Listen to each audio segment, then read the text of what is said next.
I'm alive. I'm still alive. You're watching Nick Tapscott Adjusts His Lighting, a podcast by No Pictures of a Bird.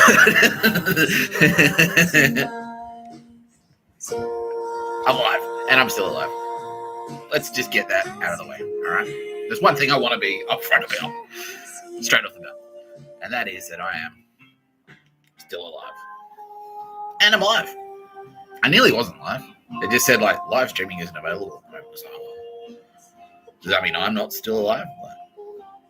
Okay, obviously I'm still alive. But, you know, without YouTube. You're watching No Pictures of a Bird, a podcast by Mr Tapscott. I'm Mr Tapscott, the still alive Mr Tapscott, the live Mr Tapscott. We have got a fucking cracker of an episode.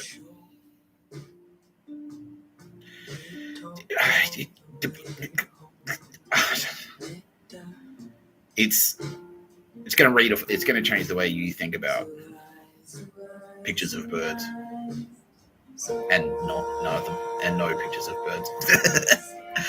Pictures of birds and no pictures of birds. It's going to change the way you think about pictures of birds. No. Yeah, no, it's huge. It's fucking huge. I've got so much to talk about today. It's going to be great. It's going to be great. But let's start at the start. Let's start at the beginning. In the beginning, there was this episode. In the beginning of this episode, we are joined as always by my fiance, Tara Bennett, the best one, my favorite one. She is my favorite. There's no comparison to Tara. There's no other Tara Bennett. There's only one Tara Bennett. Tara Bennett. Tara Bennett. Remember that? Yeah. There you go. There's a bit of a shout out to myself. Tara Bennett. Tara Bennett. I'm talking about her today. That's part of the episode. Kitty Callahan. She demanded that I say her name weird every time. Okay, that's a rule, everyone, by the way. You're no longer allowed to just say Kitty Callahan anymore. Now, every time you say Kitty Callahan, you have to say Kitty Callahan. Because you are her servants. No. No, it's the other way around. She's going to come around to your house. Kitty Callahan, represented here by this guy. She's committed to doing this. She's going to come around to everyone's house. And she's going to service your car for you, personally. Kitty Callahan. She's going to do it. She will. She'll rotate your tires. She's going to change your oil. Okay, so all you need to do to qualify for your free Kitty Callahan vehicle service and tire rotation, just log into the Service New South Wales app or your car rego if you've got a car rego out there and opt in for the email. Kitty Callahan will be on her way to service your car for you. No, I don't know. Oh, I'm not ruling it out. Maybe she wants to do it. She's like, well, when you first said it, I was like, and then I thought about it. I was like, why not? Like, Kitty Callahan, Tire and Auto, free servicing for everyone all the time. Why? She can do that probably. She's like, yeah. But, it's not about, it started out as a joke. It's one of those things that started as a joke and now it's actually, you could draw a little pretty picture, right? Yeah. So, all right. Look, never say maybe Kitty Callahan will turn up to your fucking house and service your car. Wouldn't that be cool? Two people who think that's a great idea. One of them is Sylvia Jeffries, my producer. She's in the booth right now. She's my favorite one. Don't tell Tara Bennett or Kitty Callahan. Tell the rest of them. Tell everyone else, but just not those. Just don't tell those two. Even though this candle is mic'd up and has a direct line to Tara Bennett. She's like, what? Sylvia? Fuck it. No, she doesn't do that. No, she loves it. No, Tara Bennett is love. She is love. She's like, well, okay, I need to get through that. I need to get through at least this bit. Because Roz, I know, is there going, is he going to mention me? And he's nearly crying. And it's like, bro, of course. I'm going to mention, how could I forget the loveliest in all the land, definitively? Ross, my executive producer. Now, part of the reason that this leads into what I was just about to say about Tara Bennett. Part of the reason that this episode is so special is because I'm going to deep dive on my favorite Turbo Babe, Aldous Harding. She is my favorite. That was her just before, playing Zoo Eyes. I fucking love her so much. It's ridiculous. Now, that's what I was sort of talking about before. So, Tara Bennett invented love. And so that's the thing. She's like, Mr. Tapscott, when you love a lot of people, that's you saying, my work is awesome. And I said the other day, I rewatched the episode that I did the other day. All I did was say, well, and I will talk about that today, more about how Tara and I, our origin story together.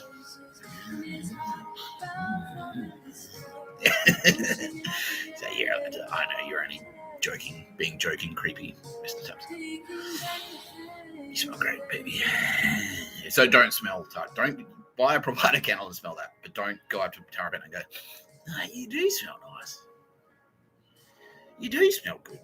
Mr. Tapscott's right. No. So part of the thing I said the other day was like, yeah, part of what Ian did, Tara Bennett to me, Mr. Tapscott, was by me saying to her, like, your work is fucking incredible. You're a legend. Like, your stuff is great. Like, you're fucking a very competent individual. Very competent. Like, I would go as far to say as above average. Like, you're not as many. There are fewer people in the world are as competent as are not as competent as you. You are more competent than most people in the world. I would say that. And she was like, yeah, what? Yeah. Okay, someone noticed, finally. Fuck. And yeah, so her work, like I've said, I've also discussed this on the podcast. Part of her work is love. She did that. That's her. She is love. And so when Mr. Tapscott says, I fucking love you, Roz, the loveliest. I love you, man. She's like, it's a bit gay, Mr. Tapscott. But no, when Mr. Tapscott says, like, Aldous Harding, I fucking love you. I fucking love you so much. Like, I fucking love you. Tara Bennett is like on board. She's like, I don't know, Mr. That's why I designed Mr. Tapscott. She kind of did, yeah. That's Mr. Tapscott. That's why. Like, that's why I've got the love there, so that you can use it.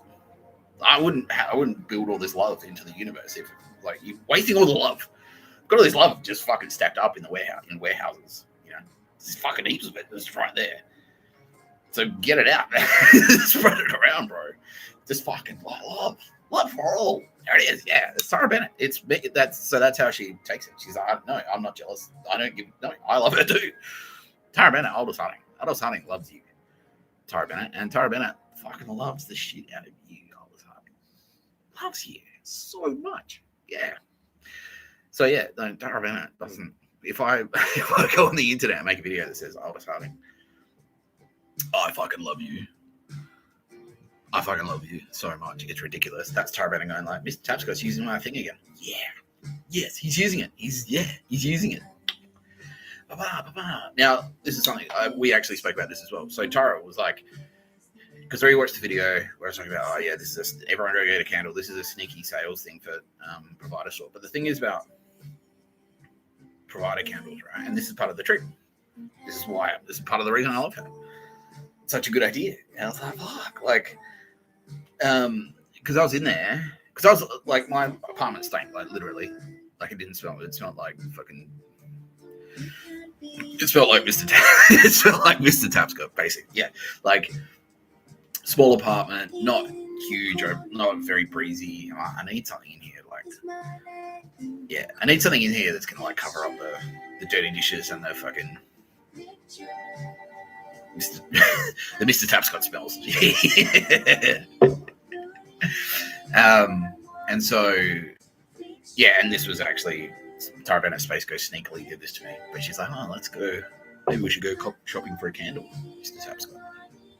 Maybe we should go shopping for a candle, Mr. Tapscott. She gently I might go shopping for a candle. And then we went to a $2 shop, and I just picked one. I was like, that'll do. And then I brought it home.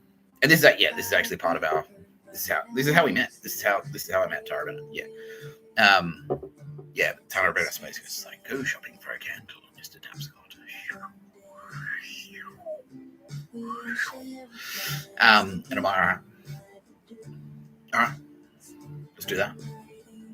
So went out. There's like a $2 shop on Darlinghurst Road, and it's like fucking. It's like a scent of candle.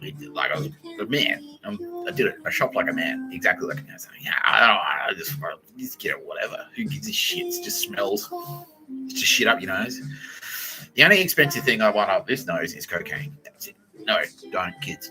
No, that's no AFP. I did no. That was a sweet.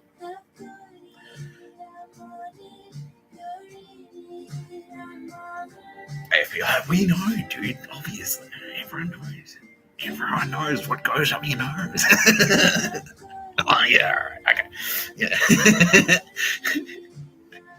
Anyway, $2 shop, Darlinghurst Road. I went there, and I got like a fucking. It's like, that'll do. Whatever. Who gives a shit? Like, just grab whatever.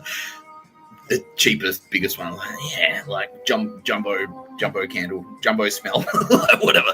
And I brought it home, and I lit it, and it's like, and it was like the same. It had the same fucking scent in it. That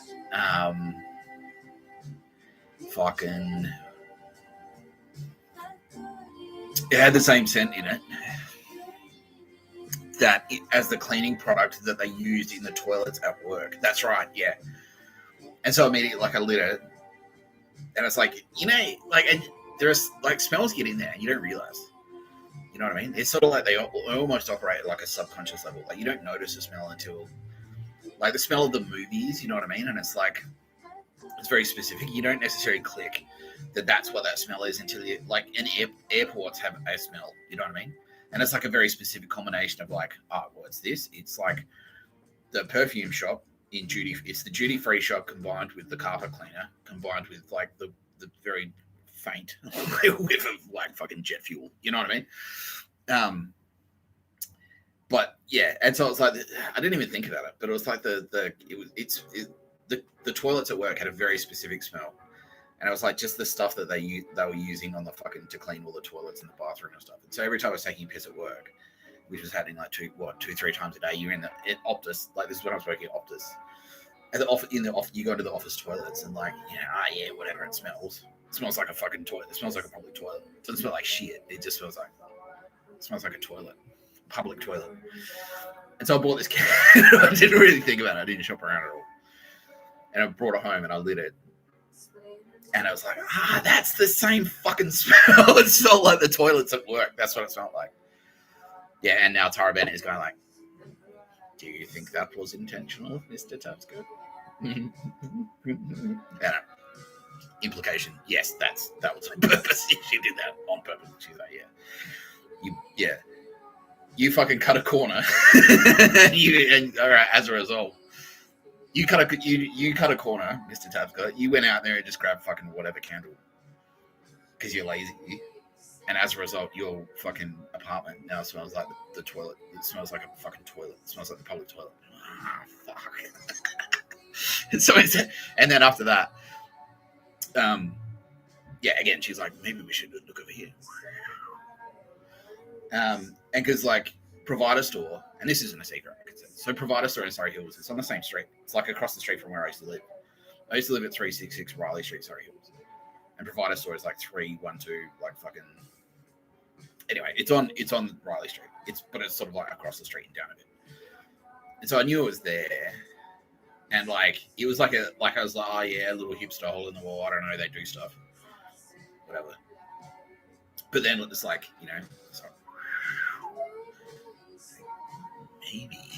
maybe Mr. Tapscott, we should check in there. Mm-hmm. Right. Maybe I should have a look in that shop. Maybe that's a good idea. Like, she used the Jedi mantra. She did. It's like, you will take me to Jedi now. Like, yeah, she's like, you will go and look at a candle shop. I will go look at a candle shop. So I walked into a provider store. That's it. And then there was yeah, and I'd been there once before. And there was this like really nice blonde lady who worked in there. And it wasn't Tara. It was like another lady called Katie. And yeah, and now Tara knows her. Wink. Yeah. Yeah. And I had a good chat with her. Like, she was really nice. Like, yeah, I just had like a big long chat. I was like, oh yeah. She's like, oh, just shopper citizen banter. It's like, oh, what are you up to today? She was British or something. I'm like, oh, just fucking like doing this, and I had the day off and just thought I'd wander around and come in and check out what you do. I don't know, like, you do stuff. How long you been open? Anyway, I had a good chat with her. But then I went in, yeah, and like, I was like, well, I went shopping for a candle specifically. Walk into a provider store. Sorry, Hills. I was like, I wonder if that nice lady was still there. And then who was behind the fucking counter? None other than Tara Bennett, now represented here by this provider candle. Still smells great. Anyway, yeah, so she was there, and she was a nice blonde lady. And I'm like, well, last time I came in here, I didn't buy anything. I just checked it out. Last time I came in here, I had a cool chat. I had a cool long chat with a nice blonde lady that worked in the candle shop. You're a nice blonde lady who works in a candle shop, Tara Bennett. How about I have a chat to you? And it turns out that's part of the culture there. That's part of the workplace culture at Provider, Surrey Hills, because I had a chat to her, and she was nice. I had a nice long chat, and I'm like, so what's the deal? What's your deal? She's like, well, I make candles. And this is what Tara Bennett wanted me to. She's like, yeah, everyone come and get a candle. Now, the thing is with the Provider candles, and this is what got me going back, like, because they're fucking expensive. Well, no, they're not too expensive. Like, you get what you pay for. They're good. They're good quality.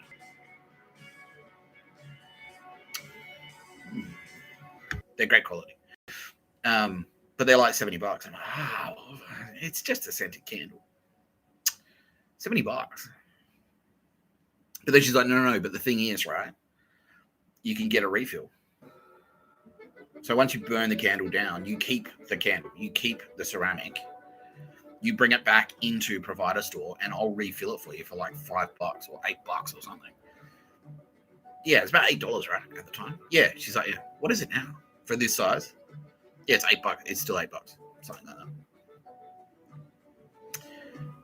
Yeah, so I'm like, well, that's fucking awesome. That's fucking great, really. So yeah, I'm like, sold, bought straight away. She's like, what scent do you want? I'm like, I want, yeah. And we had a great chat. Yeah, and she was lovely. Yeah, we had a great chat. I was like, well, cool. Well, now, not only is my apartment not going to smell like trash, like a public toilet anymore, like a work toilet, it's going to smell like a Provider candle, which is great. And once I've burnt it down, I can bring it back in and have another chat to the nice blonde lady, the pretty nice blonde lady who works at Provider. And that's how I originally met Tara Bennett. That was the first time. Yeah.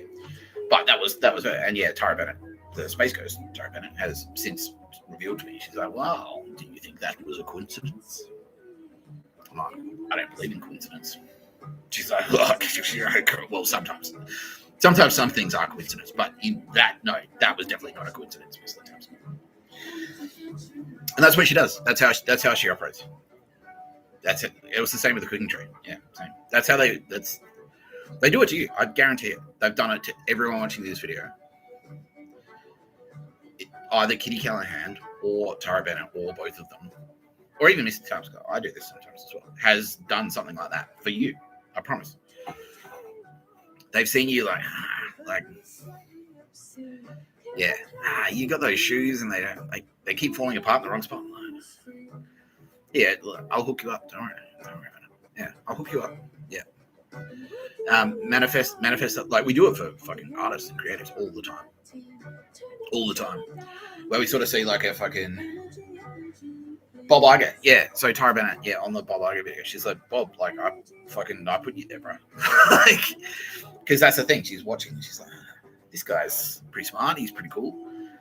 Seems like he's got a good head on his shoulders, but he's not a prick about it. Like, cool. So she just like quietly removes a few roadblocks for Bob Iger. Gets it. It's like, look at that. Wow. I wasn't about to. Well, Bob, I was going to be too busy to talk to you, but now look at that. A slot has just suddenly a time has opened up on my schedule. I can talk. You can have a meeting with me. That's her or Mr. Tapscott. We all do that. Yeah, we do. We clear roadblocks, and then you went in and smashed it. You crushed it. That was you, Bob. You did it. And that's the thing with the candle thing. Like, it was still me, but she just kind of like went, well, let's create it. Mr. Tapscott. Mr. Tapscott, you know, he's not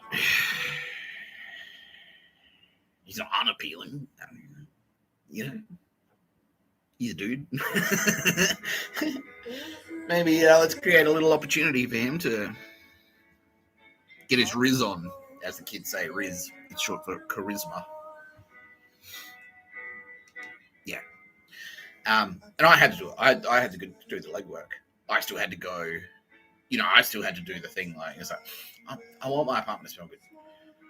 Leave the house. You know, go down there, spend my money. It was my credit card. Like, she didn't buy it for me and gift wrap it and give it to me.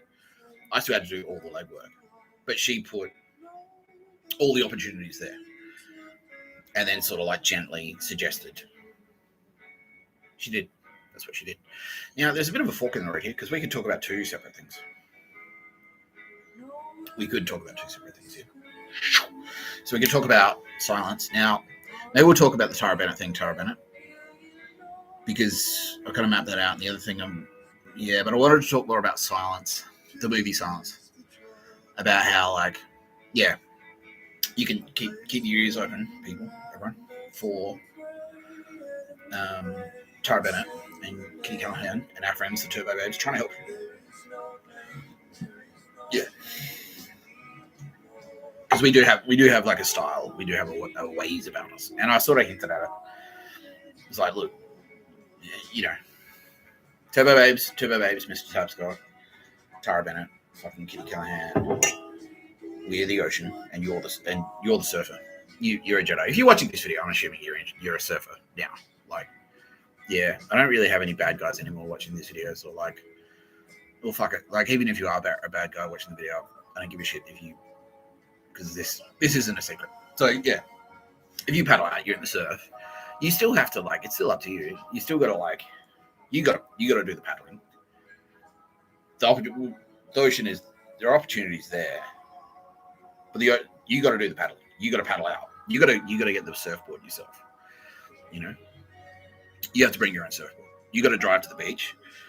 You got to fucking put your sunscreen on or whatever, and put your wetsuit on and paddle out, and learn how to, like, stand up and do. You still have to do something. Is what I'm trying to get at there. So I could talk about that, and it's like, what I was going to talk about is the movie Silence. It's like listening. The other thing I want to talk about, because all right, fuck it, I'm just going to go straight into it. So so if the movie Silence, like, and I think about this a lot now. It's like, thank you, Martin Scorsese, for making that film, because that is the perfect illustration. See, if Andrew Garfield in that movie, I can't remember the name of the character, but Andrew Garfield in that film, if he was a Jedi, he would have had far less trouble than he did in that movie. It would have been a shorter movie. It would have been a much shorter movie if he was a Jedi. Because, and I've mentioned this on the podcast before, but I can talk about it again. That whole time, both Tara Bennett and Kitty Callahan and Mr. Tapscott wasn't really pictured in that. No, I wasn't really in that one. But no, Tara Bennett and Kitty Callahan were fucking trying to help that dude, like, and screaming at him in Bennett and Callahan language, right? Screaming at him, bro, fucking hell, bro, and not. They weren't angry at him so much. It was more like, bro, like, I'm trying to fucking help. Like, help me, Jesus. And he was like constantly praying to Jesus. Constantly praying to Kitty Callahan. And Kitty Callahan's going, I'm fucking trying. Hey! Like lighting flares. Like, psst. How much clearer can it be? I'm trying to fucking like, oh, why won't you help me? I'm thirsty, Jesus. And he's like, I'm so thirsty. And then a homeless guy appears out of nowhere. It's like, all right, I'll show you where some water is. And takes him for, he's like, oh, why won't Jesus help me?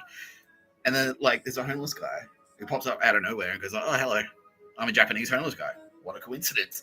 I heard you're really thirsty. Here is some water. Let's go for a walk together and I'll show you where some water is. It's like, it's that fucking obvious. It's like, why won't you help me, Jesus? Oh, wait, some water right here. I was thirsty. I was really thirsty. Problem. I was really thirsty. I was about to die of thirst. Solution. Here's some fucking water. He's like, why would you help? Oh, there's water right there. Whew. That was close. Why won't you help me, Jesus? Bro, you said I'm thirsty. Fucking said. We heard you. We all heard you. We all heard you. I'm so thirsty and dying of thirst and hungry in Japan. This is hard. They're trying to kill me. Oh. All right. All right. Here's some water. Homeless guy. Like, let's go. I'll show you where's it like that. There. That done.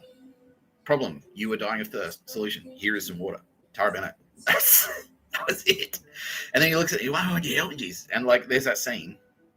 And he sees a reflection. He sees Jesus Christ. He looks in the water and he sees his reflection is Jesus Christ. Right? And then straight away, the next thing that happens. And like, yeah, he's like, oh, help me, Jesus. I'm in Japan and it's fucked. Like, and Kitty Callahan's like, all right. Like, how much clearer can I fucking make it? Like, and the guy like sees the reflection. He sees Jesus Christ. He has a vision of Jesus Christ. Which can happen. That can happen. Sure. Why not? Who fucking, honestly, who cares? Like, honestly, it's easy. Help me. I'm dying of thirst. All right, here. Homeless guy, show this guy what some fucking water it is, please. All right, there's some water. Sees, like, whew, that was close. I nearly died of thirst. Fuck. Like, sees a picture of Jesus. Like, looks in the pool. Sees a picture of Jesus.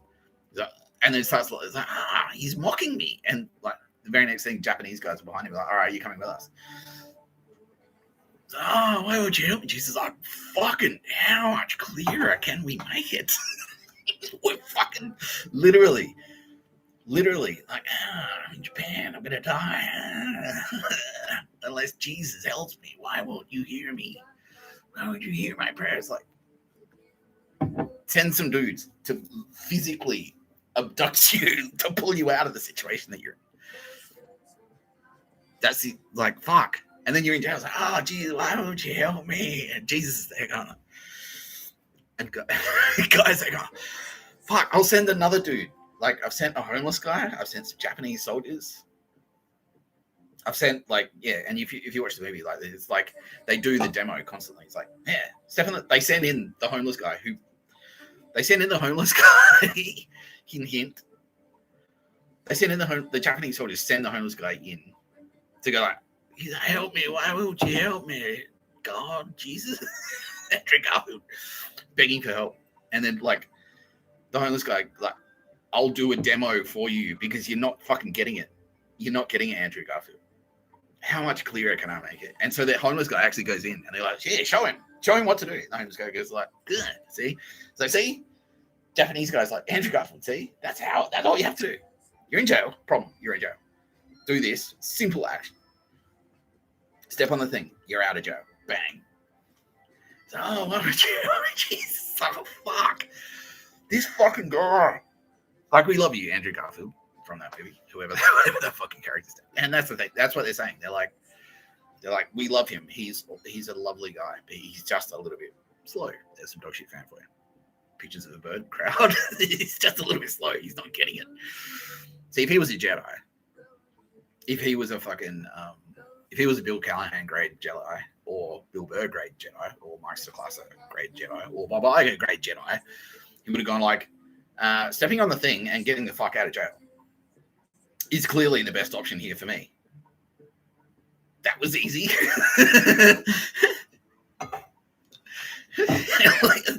He still doesn't get it. He watched some guy get his head cut off. It's like, like, fuck. And that still didn't drive home. It's like, all you have to do, Andrew Garfield, all you have to do is step on the fucking thing. That's all you have to do. Step on the fucking thing. We're showing you. They're screaming. Oi! Oi! Step on the fucking thing. That's all you have to do, bro. Liam Neeson, like, Tara Bennett, again, organizers, like, fuck. Like, he's not getting it. We'll send someone in. We'll send a guy in. We'll send in Liam Neeson. You can't get better than that. It's like a big fucking strong dude. Like Liam Neeson. If Liam Neeson is coming to rescue you, you know you're getting rescued. You know it. You know you're fucking getting rescued. Anyone in the world is like, don't worry, Liam Neeson is coming to rescue you. So, fuck, well, that done. That's it. All right, cool. You start packing up your shit because you know you're out of there. Yeah. Liam Neeson comes in here. It's like, bro, just fucking step on the thing. Like, you get a house, you get a wife. You get a house, you get a wife. You get, like, you know, in Japan, you're in Japan. They'll look after you. Look at me. I look great. Like, you know, look at my hair. I got fucking clothes and shit. Got a job. He's like, yeah, why would you help me, Jesus? And then, like, at the end of his life, he's like, why didn't Jesus ever help me? As he's sitting there. And he's like, with his wife. And then he's like, he dies of old age. And it's like, yeah, he's still the whole fucking time. He's like, and Jesus is there going like, wow. so Tara and Jesus are like, look at your life, man. Like, you've got a house, a wife, clothes. Your job is to basically just sit there and just, like, you have an expertise, which is you're working on Japan. That's valuable to them. Your job is to just like, that's across. It's the easiest job in the world for that character, for that guy. It's like, here is the easiest job in the world for you. It's like, I don't know. It's like giving Homer Simpson, your job is beer taster. Like, your job is to drink beer, Homer Simpson. That's what, yeah, it's Hank Scorpio. Thank you, fucking Matt Groening, who just thought that very loudly. It's Hank Scorpio. It's the Hank Scorpio job. Yeah, that's it. That's the job that Andrew Garfield gets in silence. Yeah, at the end. Yeah. Because they loved him. They're like, all right, look, you're a fucking battler, man. Like, you believed in something and you went in there and you put your life on the line, and that's fucking hardcore. And we love that. We love it. That's fine. Like, you know, and they don't give a shit. They don't give a shit that you, like, didn't necessarily realize that, you know, you were being helped the entire fucking movie. You were being helped. They were helping you the whole fucking time. Yeah. But at the same time, I'm just saying, like, look, all of this shit happens to every one of you all the time. All day, every day. All the time. All the fucking time. Yeah. This shit happens to me all the time. I was the same. That's not how they don't. Yeah. It's like, Kitty Callahan, like, I'm poor. Like, Kitty Callahan's not going to swoop in with, like fly in with, like, you know, like the image I used before. It's like, on the cross, like, here you go, like, rip his hands off the nails. Like, yeah, I've got $50 for you. But he is going to, like, pull a few strings here and there. And then it's like, well, I heard you're looking for I heard you want some money. And then you might get, like, an opportunity might pop up. You know what I mean? It's like, well, do you want to apply for this job? It pays a bit better, you know? And it's like, that's definitely Kitty Callahan. That's definitely Kitty Callahan helping you out. Yeah. Shit like that. Like, So, yeah, the point is, like, and that's what Jedi school is. That's what Jedi school is. Because if Andrew Garfield was a Jedi, like a proper fucking Jedi, he would go like, oh, wait, hang on. Okay, so I looked in the water that I was just begging for. I was like, fuck, I'm really thirsty. And it's like a homeless guy appeared out of nowhere. He goes, I'll show you where some water is. And now I'm having a drink. Okay, well, someone likes me. Okay, someone likes me. And then he's having a drink and he sees a picture of Jesus. He has a vision of Jesus Christ, and then some Japanese guys appear. So if he was a full Jedi, if Andrew Garfield in that scene was a Jedi, he would have just gone, all right, cool. Like, this is Kitty Callahan organizing this. Cool. Thanks, Kitty. Like, and just gone. It's like, sweet. No, I get it. Like, it's hard. But, like, it's hard. It is hard. Like, like, I still do it. But that's the thing. Yeah, it's like, that's what I do all day, every day when I'm walking around. It's like, oh, was this you? Did you organize? Is this one of yours? Like, and they're like, yeah, because I can hear them, and I'm lucky. I'm lucky that I can hear them. I can just hear they talk. I can hear them. straight up. Yeah. So, oh, yeah. Or like something like that video froze just before. I'm like, is this us? Like, it's like, yeah. It's just the thing. Don't worry about it. All right, cool. So, or like, no, we didn't organise that. That's some guy being a fuckwit. God damn it. And then, yeah, but that's what I mean. Like, yeah. So yeah, it's Jedi school. It's just about listening. Yeah, and learning how to sort of like, yeah. So Martin Scorsese, I freaked him out because he didn't get it. Like, because I watched Silence and I didn't realize it either. I was like, yeah, cool. Like I watched it. I watched it, but I didn't like fucking study it. And then me and Kitty Callahan rewatched it in jail together. Yeah, because she's like, we were always hanging out, and she was like, watch this one. I'm like, okay, cool. I watched it. And yeah, all through the movie, like, oh, holy shit, Andrew Garfield, they're beating you over the head with it. like, why won't you help me, Jesus? Like, man, fucking, they're pulling out all the stops to help you. Like, every step of the way, they're trying to help you. They're trying to get you out of the situation. You're in a hole, like literally, you're in a hole under a fucking thing, hiding, and they're like, well, and he's like, oh Jesus, this sucks. And he's like, all right, dude, like, done. I'll get you out of that. Don't worry about it. And it's Andrew going, why won't you hear me, Jesus? He's like, I'm fucking helping you. Step on the thing. That's it. It's the easiest thing in the world. Just go, boom, and you're out. You get a house. Like the Japanese that fucking have imprisoned him, like they're fucking ruthless. But they're not that unreasonable. They're just like, it's not like Hamas. Like they didn't fucking torture him to death or anything like that. They talked to him. The guy's like not unreasonable. Like the Japanese guy, he's just like, well, look, Christianity, I don't know, man. Like, whatever. Who cares? Like, that's basically what he says. I don't give a shit. No one gives a shit. That's what he says. No one gives a shit, man. Like, whatever. Or fucking ever. And then, like, yeah. And then Andrew Garfield's like, I'm tired. Like, you know. But that's the thing. Like, if he was Jedi, he would have known. He would have gone like, oh, well, this is obviously, like, someone is trying to give me a fucking strong hint, brah. Like, just step on the thing, brah. Like, you'll be out of there. Like, just take the house, man. Just fucking, yeah. Because that's Kitty Callahan. She doesn't give a shit. She's like, you can step on a photo of my face. I don't fucking care. It's just a rock. It's just a picture. It's just a picture of a bird. You can step on pictures of a bird.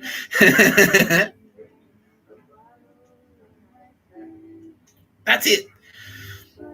Yeah. So I rewatched it and I was like, fucking hell. Like, and then I said, like, Martin Scorsese, when we started talking to him, he's like, I'm sorry I didn't make more movies. Like, I'm sorry I'd be making, like, sinful, blasphemous films like fucking Goodfellas and The Departed. I'm like, I don't know, man. Like, your movies are fucking awesome. By the way, did you know Silence? Like, you know, and I explained the Silence thing. He's like, holy shit, that's true.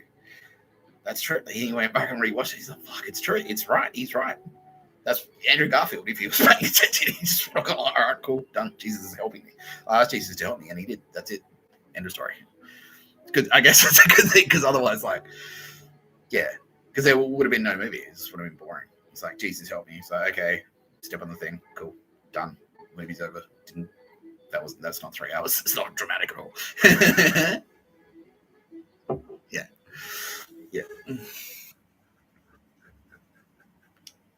There you go. Roz, how did that story track there?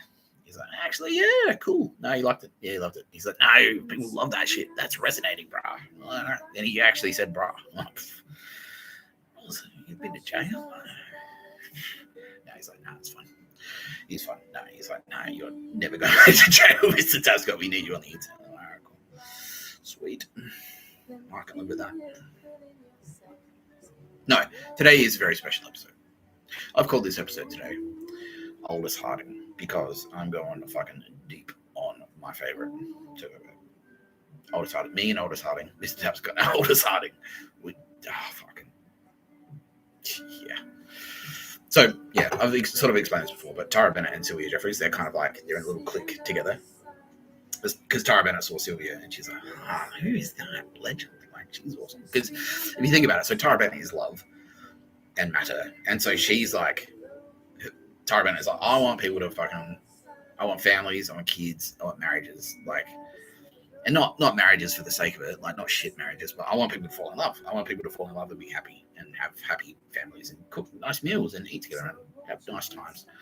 That's Tara Bennett. And she's like, wow. And then she spots this lady. She spots this lady down in Russia doing stuff that is causing all these people to fucking hook up. And Tara Bennett is like, that is fucking yes. I like her style because that feeds right in. It's like, well, Sylvia Jeffries is all about parties, raves, fashion, music, drinking, like alcohol, food and wine, like cool stuff, the cool stuff. And Tara Bennett is like, well, because of just this one lady, love is fucking spiking. The popularity of love because all these people are like, Sylvia Jeffries is like, no, let's do this thing where everyone kind of gets together at the same time, right? I don't know what it's called. And then when we're all in a big group, you can just like talk to a bunch of people and maybe there'll be some like sound music or whatever. Yeah. And Tara Bennett's like, wait, so wherever this chick goes, like people are hooking up and shit. Like people are getting drunk on love. Yeah, except what she says is a bit juicy, but that's okay. Yeah. Wherever this chick goes, wherever this Sylvia Jeffries chick goes in Russia, like everyone's like, she's getting people laid. Like, yeah, dress well. She's got the blanket. Like I was saying about the blankie a couple of podcasts ago. Season 1. Yeah. She's like the way she's like putting clothes on her body is, and telling other, it's like, you know, ladies, if you wear your fucking, you know, how you're wrapping blankies around yourself, you got mobile blanket, you got portable blankie. If you cut it in a certain way, if you wear it in a certain way, men find you more attractive. And Tara Bennett sees this, and she's like, fuck. She's right. She's right. And then as a result, more men are falling in love with more women. Tara Bennett's like, fuck. Like, yes.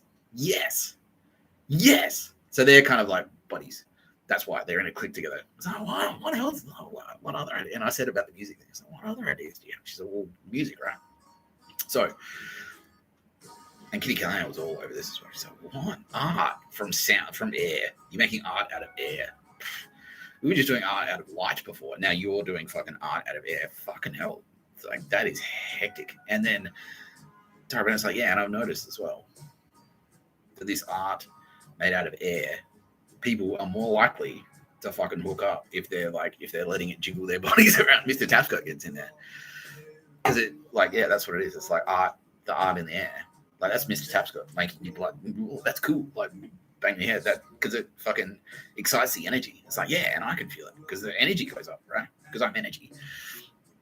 It's like, yeah, it makes their fucking brain, like, I can see the electricity in their brains when the art in the air hits their ears and goes into their brains. Like, I can see all the electrons and shit get all excited. When that happens, yeah, Tara Bennett's like, well, when that happens, they're more likely to fucking hook up. And that's awesome. And I'm like, well, I'm on board. I'm on board. Kitty Callahan's like, yes, that's what it's all about. That is what it's all about. Sylvia Jeffries, like, you're fucking. So, yeah. This is why Tara Bennett and Sylvia Jeffries are like best friends. I need someone what have I got here to represent you, Sylvia? You go, yeah.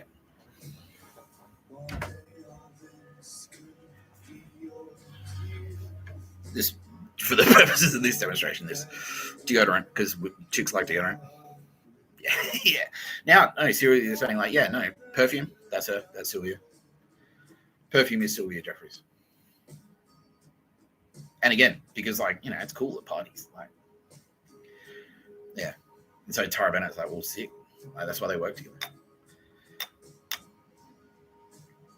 Because Tara Bennett's like, wait, like, so whenever Tara Bennett goes like, Sylvia, whenever I apply your ideas, love sales go, like, there's a spike in love. Sylvia's like, well, I've got plenty more where that came from, baby. And they're like, well, let's hang out. And that's why they're best friends. So they're best friends, right? Mr. Tapscott's best friend. One of them. I've got a few. Is Aldous Harding. So we're going to go deep on Aldous Harding too. Deeper. There's all that you can't. Yeah. I love her so much. Like, yeah. Yeah, because Mr Tapscott and Aldous Harding. Mr Tapscott and Aldous Harding. Yeah, Tara Bennett, by the way. Yeah, all you wowzers out there. No, Tara Bennett definitely endorses Mr Tapscott spreading the love around. She's like, Mr Tapscott, I'm giving you I'm giving you the love credit card. Yeah, I want you to like fucking throw as much love out there as possible. Yeah, she is. She's like, yeah, I love it. Yeah, please. That's the thing. Yeah, she just said then. Me telling heaps of different fucking turbo babes how much I love them is like it's a sales video for fucking provider store. It's like that. Anyway, and yeah, the original point was like, yeah, go and if you get a candle from provider store. If you get a candle, it's not just like a disposable thing. The whole point of the provider candle was it's refillable. That's the whole point of it. Because that's Tara. She's like, I don't like waste. She worked in fast fashion and she didn't like it because people like buying clothes off the internet, wearing a dress once or twice and then throwing it like in the trash. She's like, I hate that.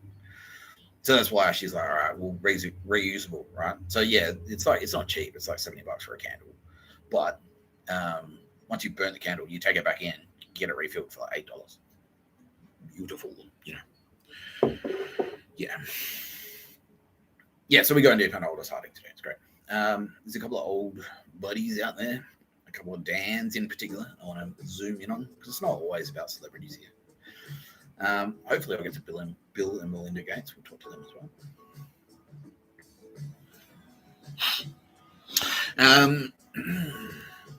There was more, wasn't it? Tara Bennett saying like you're smashing Mr. Tapscott, so let's talk about that other thing right now. Okay, cool. So I watched the other episode where I was like I wanted to address certain things about Tara Bennett and Mr. Tapscott's earthly forms in our relationship, and I've kind of touched on it already. But yeah, one point that I didn't quite get across the other time when I talked about it is that Mr. Tapscott drove that. Like that was me. It wasn't Tara Bennett didn't come to Tara Bennett wasn't trying to seduce me. I was very front-footed. I was on the front foot of myself and Tara Bennett being best friends. That was me. I did that. Tara Bennett's Space Ghost was facilitating. She certainly helped. But Mr. Tapscott was in there being charismatic. It was me. Like I was like, I want this lady to fall in love with me. And that's what I was doing. And that's what I was doing. And so it's me. It's my fault. Now, her marriage. Yes, please, Mr. Tapscott, address this specifically. Now, her marriage. And I figured this out on my own. But it wasn't happy. It wasn't necessarily a happy marriage. And I kind of knew that. I picked up on that. That wasn't hard to spot. Now, it's not that I sort of like exploited a weakness or whatever. But yeah, like, and I said this the other day. The only thing that I did that other people didn't do, was tell Tara, it's like, you're a fucking legend and your work is amazing. And there are a couple of little, and then that's like, and then I knew that endeared me to her. And that's what I wanted. It was, so I did it. I did it. That was me.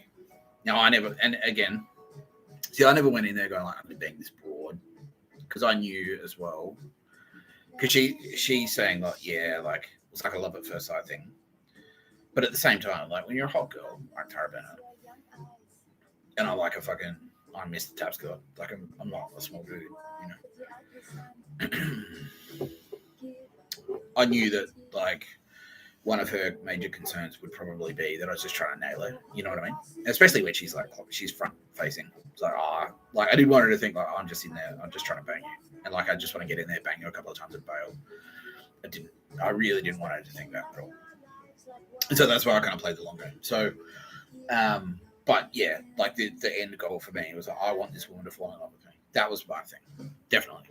And it was all me. That's like, she never did that. She was just in her shop going to work and she just kind of went, well, I'm not going to Like I definitely enjoy his company, but I'm not gonna like put the brakes on this. That's all she did. She didn't put the brakes on it. But yeah, I cultivated it. I cultivated our relationship. Like I made sure that, like I wanted to, like I said, trust and mutual respect. I wanted to establish very clearly that she could trust me. I wanted to make sure that was fucking super clear. So no, I'm not here for any other reason than, like, I'm not just in here to bang you. I'm not just in here for like a status thing, or like anything like that. Just like, I'm here because I like you. Like, yeah, I respect you. Like, I think you're fucking awesome. I think you're awesome and your work's awesome. Just want to make that, yeah. And that's why with the sock thing, was like super important. It didn't quite, and like when it happened, Tara Bennett, like, so she thought it was a little bit of a get, which she loves now because she gets it now. Because what I was saying with the sock thing, because I went in there like after building that trust, like I built that trust up to the point that, yeah, because we had a thing. That's right. Yeah, and Tara was like, yeah, you can talk about that. Because we had a trust thing. So I went in there, like I got the candle and I started getting refills. And then like I had a number, like I had her shop's number. So she would go like, oh, you bring your candle in, the shop will call you when your candle is ready for you to come pick it up. So she was calling me. That's the end. She had my number that way. Never really even messaged that much. And then after like a few months of going and getting refills and having a good chat every time, she goes like, well, I had this broken and it had a chip in it. That's right. That's why she gave it to me.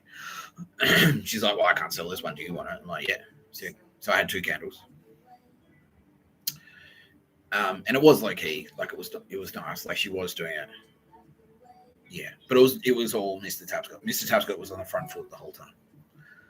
Mr. Tapscott was trying that, and that's earthly Nick Tapscott. That was me.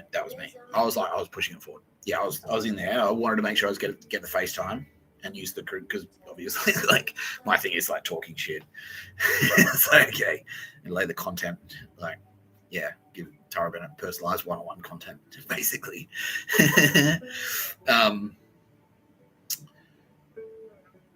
Yeah, and then so that's that, and it was all about building that trust. It was all about building up that trust, and yeah, from there, like I started like paying her cash, like, because I knew that then she could do, ATO, but she could like put it straight in her pocket. She didn't necessarily have to fucking pay tax on it. And I said, that's why I'll do this. Like, I'll give you cash, and then that way you can do it because I know that you'd like it. So just doing little things like that. It's like I'll do something just to help you out. Like, I'll go for a walk to the ATM instead of just tapping. I'll go for a walk to the ATM just for you. I'll come in with cash. And then from there, she sort of stopped keeping track of it. And so I had that trust where it's like, yeah. And then I was just like, well, I haven't paid in a while. So I just started giving. It's like, here, it's been a little while since I paid you. And I've had like a few refills. No, we stopped counting the refills. I was just sort of like, I had them on tap. And then every now and again, I was like, oh, wait, forgot to pay. Like, I made sure that I was paying. Like, I wanted to make it super clear that I was not taking advantage of her. And that's why I was always paying. And that's why the sock thing, because I took the socks and then I never paid for them. Like, when I went crazy, I took the socks out of her shop and then I never paid them. Never paid for them. And that was the last message she sent to me, was like, I'll send you an invoice for the socks. And I'd made sure, like, I'd built that trust up over like maybe like a year, 2 years, that she would let me take stuff out of the shop without paying for it. And then, like, after building that up, after taking that time and spending the energy to build that up to where it was, and then like take something and not pay for it. I was like, fuck. I had my clean streak. Like, I ruined my, like, I had a streak. It's like Oscar Piastri was like, I was at the top of the ladder and then I fucked it. And so that's why, like, even after I hadn't seen her in 2 years, and I was like, all right, I need to make sure I pay for the fucking socks. And that was to communicate to Tara. It's like, no. Like, no. Your trust, the most important thing to me is your trust, Tara Bennett. That's one of the most important things to me. I want you to trust me. So I want to communicate to you that, you know, that no matter how long it's been, I will never rob you. you know, even if it is just a pair of socks and you've probably forgotten about it and you got heaps of cash anyway, you bought a house and like you're a business lady. But even that is what it represents. It's like, no, I fucking took something out of your shop and I didn't pay for it. And so, bang, I'm here to pay for it. And so I just went in one day. She wasn't in the shop herself, but I went like, here. And I gave the dude like $90. And I said, can you please give this to Tara for me? It was $90. And tell her it's for the socks. And he's like, oh, who should I say gave it to her? I was like, oh, Mr Tapscott. He's like, oh, okay, cool. And then that was it. And it's like, so I sort of did a set and forget. And then, like, yeah, Space Coast were like, well, that went down well. I'm like, all right, cool. And then I went to JL and I was like, yeah, it was fine. But anyway, that's why I did that. To establish, to make sure that, to make sure I communicated super clearly that Tara Bennett's trust was the most important thing to me. Yeah. And the other thing that I'll say as well, so it was me. It was me. The key takeaway here is that I drove it. Like I drove the relationship between me and Tara. See, if I just like cut off, if I just stopped going in the shop, that would have been it. Like she wouldn't have rung me up a billion times to go, why are you coming in? She wouldn't have done that. No, she wouldn't have. It was me. It was all Mr. Tapscott. I was doing all the legwork. I was getting in there. I was getting in the FaceTime, and it was very intentional to get her to fall in love with me. Yeah, like I wanted them. But yeah, not in like a fucking, not in a creepy like I wanted to bang me. You know, it's like I'm gonna do my abs and shit. Like I didn't do anything like that. It was just to establish that trust, because I knew, and the reason for that, and I don't feel bad about that, even though she was married, because I knew that I was ticking boxes for her that she wasn't getting ticked in a marriage, and that was the two things. So it was the trust and the mutual respect. Yeah.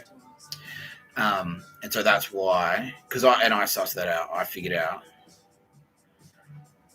like, and it was like I sort of touched on the other day, because like every now and again, like I notice this about Tara, but you have a conversation with her, and every now and again she's throwing like, and I do it the same. I do it as well. It's definitely not a bad thing.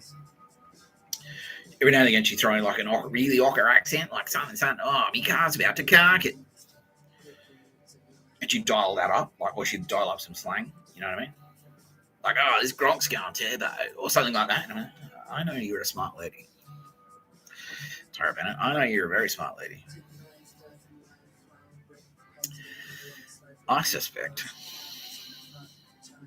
that you are doing that on purpose to sort of like, so you don't get above a radar, because you know that if people find out how smart you are, you'll be a target. And that is something I can empathize with. I can empathize with that.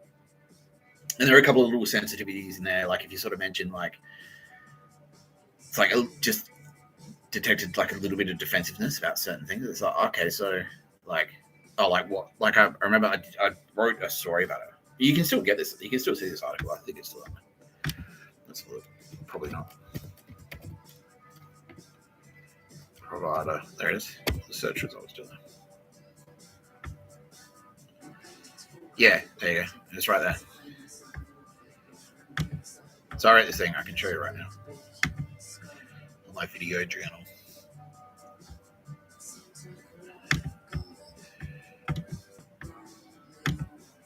Yeah. So this is an article I wrote for Aldous. That's it. Yeah.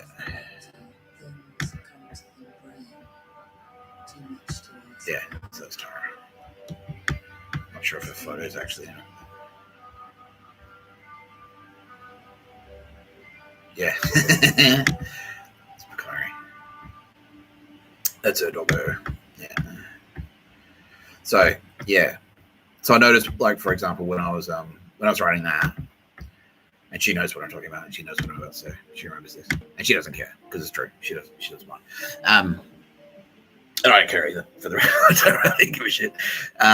So when I was interviewing her for that, I noticed like there was, like, I was like, oh yeah, do you read any blogs? Like what blogs do you use for like inspo? And she's like, what do you mean? And she kind of like, there was a little bit defensive. And so I kind of, okay, I see what's happening here. you know, you're a smart lady, you're a pretty lady, and you're a little bit defensive because you get fucking people going, where do you steal your ideas from?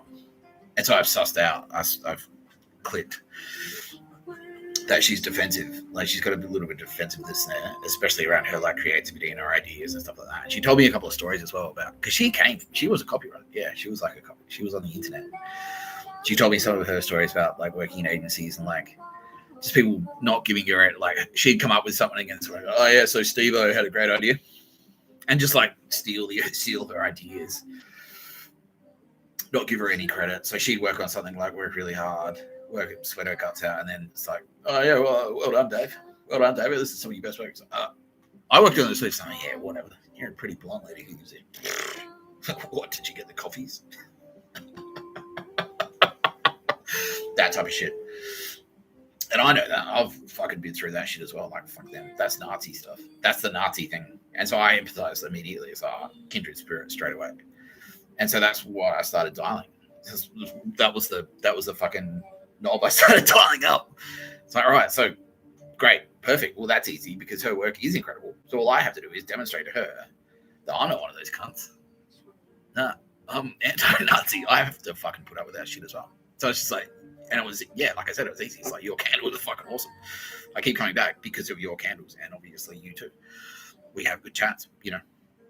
And then, yeah, once I kind of like, I realized that, yeah, and so that was the reason that I used. So, yeah, it's not like, yeah, I didn't fucking cast a love spell or any of that shit. I didn't like fucking throw my weight around or anything like that and go like, well, I've got heaps of cash, bitch. You know, any of that. None of that. I didn't try to bang her. Like, you know, I didn't try to get in there and like fucking. So I'll start fucking her, and then like, you know, she get hooked on the sex, and then like, you know, eventually and like her husband will find out, and then that'll break them up, and I'll just like have her, you know, I didn't know, because I knew, I was like, well, this is what she's not getting. This is what she's not getting. Like, not understanding, but like, this is the fucking the small amount of respect that she's not getting, and that's why she's unhappy. So I'll give that to her. Done. Easy. Easiest brief in the world. Respect Tara Bennett. Done. Done. Cool. Yeah, and so that was the thing. We were just best friends. Yeah, I was just hanging out. Like, we'd just hang out. Like, and fucking have a great time. It was part of my routine. Like, you know, oh, cool. Thursday, Tara will be in the shop today. I'll go in, get my candle, pick up my candle, we'll have a chat. Cool. Easy. I'd never hung out with her. That's why I said on the website, what do you want to do with Tara? And I think some people were expecting me to say, like, I want to fill a bath full of champagne and then eat oysters off her body or some bullshit. It's like, no, I just want to have a drink with you. We've never had a drink. I've never hung out with Tara Bennett outside of Provider Store. Ever. Like, we had one beer once, and it was in Provider Store, and that fucking Azure goon turned up to Cock Block. And then that's why that drink went well. But that drink still went well because I said, like, you know, and I noticed there was, like, I was just hanging out with Tara, and this Azure goon was there. I was like, well, this is just going to be a chat anyway. Like, so I don't give a fuck. That's fine. Azure goon could be here. They won't be able to Cock Block me because I'm going to use the charisma, which they won't be able to fucking defeat. And then, yeah, that's all I did. Like, I remember, she's like, well, you know who the SEO, and the lady was talking, so what do you do? And I'm like, oh, right, SEO articles, whatever. And she's like, oh, something. It's like, well, you know who is the SEO expert? Yeah, and even Tara was like, oh, who? I'm like, you're the SEO expert. Your website is fucking awesome. And she's like, what? Like, yes, you're the SEO expert. I know you've worked in digital for fucking ages. You're e-coms. You worked e-coms for like Inku, you know. So yeah, you know what you're doing. You know what you're doing. He's like, and I saw like immediately. It's like, someone's fucking giving me credit for work, like, and it's a dude. That's it. That's all I did. That's all I had to do. Because that's the thing. That was what she wasn't getting. Yeah. She's like, look at this cool car I bought. And I'm like, that's a fucking cool car, man. That's awesome. She's like, this guy. Yeah. Where, like, other people, she's like, I'm going to buy this. Like, don't buy that, stupid. Wait, buy that. It's dumb. That's a dumb thing to buy and spend money on. Anyway, babe, when you have our kids, anyway, you're going to wrap up this whole provider store nonsense anyway. Is that true? That's what he said. Oh, fuck. See, that's what I mean. That's what I mean. Like, so I was just like, Mr. Tapscott. I just went in. It's like, okay, this lady is not happy for this reason. Like, I deduced it. It's not hard to deduce. I can scratch that itch. I can do that, easy. That's easy. Yeah, and so that was my plan. I was just like, well, okay.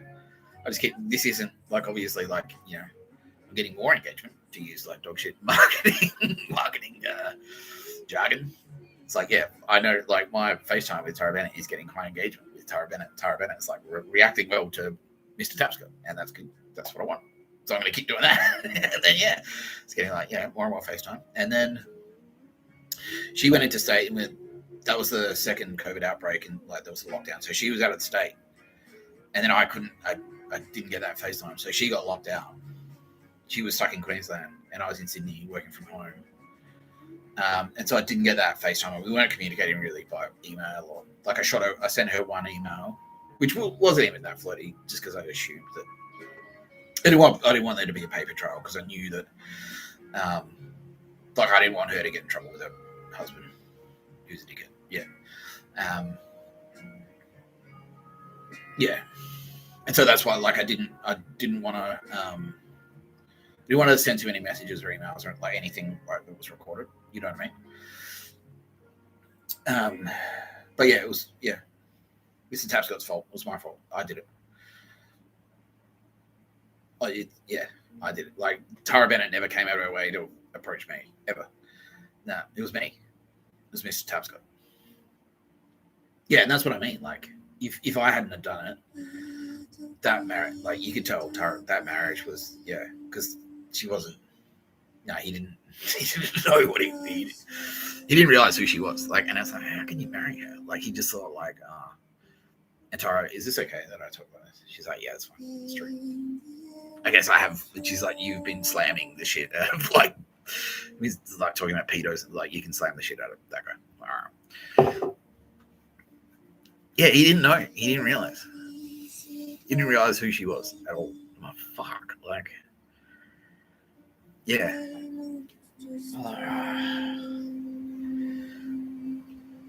Yeah, well, he was like the executive. So I'm the executive in this relationship, and you're the secretary. Like, yeah. What? Tara Bennett. Look at her fucking website, bro. Yeah. She's a genius. She's a machine. And she works like fucking, like, a hectic amount, and she's lovely. So I don't, why? What are you? Yeah. So I knew that, like, yeah, if I didn't do it, it was going to end anyway. But that was me. It was me on the front foot the whole way. I was in there. I was back. I made sure I was getting in there. I was doing the FaceTime. That was me. That was Mr. Tapscott. And then, yeah, that's what I mean. Like, and I had it to, like, yeah, it was like, okay, cool. Like, I want to dial up. I want the trust. I want the trust scores to be all. I want trust to be in the green. I want mutual respect to be in the green. And that was, she had, like, I said that as well, that I had to no test her. I no tested her a couple of times just to see how she'd react. Because that was the thing with me as well, because I needed to make sure that she respected me. So she knew that I was a writer and didn't hate me immediately. Cool. And I kind of went in there and was like, well, maybe, like, I just sort of flirted with one of her shop assistants, which was a wink anyway, just to sort of, like, see how she'd react. And she was like, oh, okay, well, if that's what you got to do. I'm like, all right, great. That's a tick from she respects me. Cool, that's a tick. Yeah. And so, like, just before all the craziness happened, it was just like, okay, fine. Like, I finally dialed her up. We got it, like, exactly. Like, she respects me. I respect her. We've established that clearly. She trusts me. I trust her. We've established that clearly. It's right fucking there. That's exactly where I want it. And now, like, I just have to sort of, like, play the waiting game, because it's getting worse and worse at home for her, and so, like, eventually something's got to give, and the split second the split second that ends organically on its own. And I never said to her, I never spoke to her about her relationship at home, ever. I never said, you need to dump that guy. I never said that. Yeah. But it was just like, organically, it was getting worse and worse for her at home. And I knew that. So I was like, okay, cool. Like, yeah, stay on target. Stay on target. It's all right. I was right there. I was right there. And then fucking all the Space Ghost, write the letter to Meredith. She went fucking crazy. Space Ghost swooped in.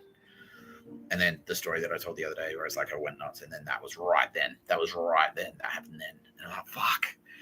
And so, yeah, ever since then, I'm like, wow. What do you'll hook up with her eventually. And I'm like, oh, like when? 2035? Like, fuck.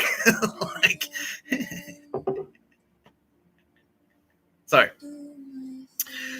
that's the message I want to get out there. That's the message. Mr. Tapscott did it was Mr. Tapscott instigated the entire thing. Mr. Tapscott.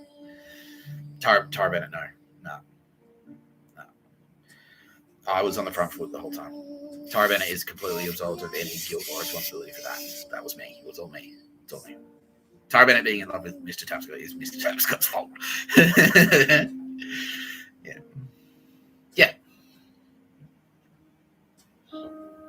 That's it. So anyway, okay, that is the perfect segue. Speaking of women I'm deeply in love with, who's playing right now? From the album. This is Aldous Harding that we're listening to. I will never break from you. For the album Party. Yeah, Party by Aldous Harding. I love Aldous Harding so much. Anyway, Aldous Harding. Let's talk about Aldous Harding, a.k.a. the goddess Styx.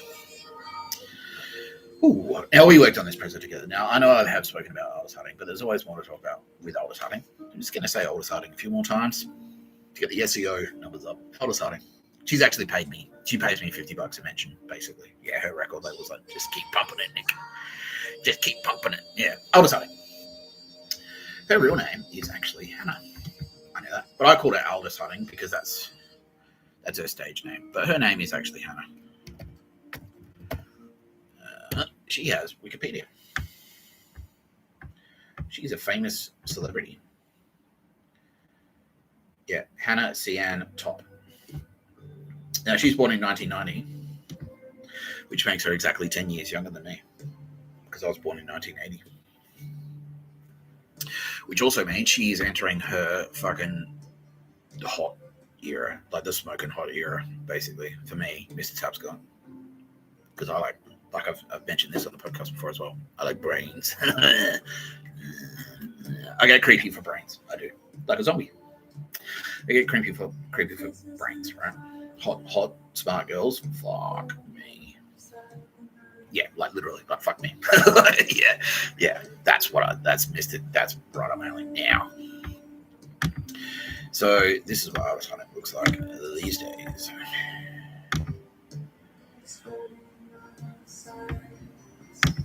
Oh. Fucking look at that. Oh my god. Hot era. This is older. This is peak Aldous. Now, I've said this before as well, and it went down quite well, so I'm going to say it again, live on the internet. I said it once, but like I blogged it. That's right, when I was blogging. So women get hotter when they get older, especially the smart ones. Look at Claudia Scheinbaum. Yeah. Women get hotter as they get older. Aldous is definitely one of these women who gets hotter as she gets older.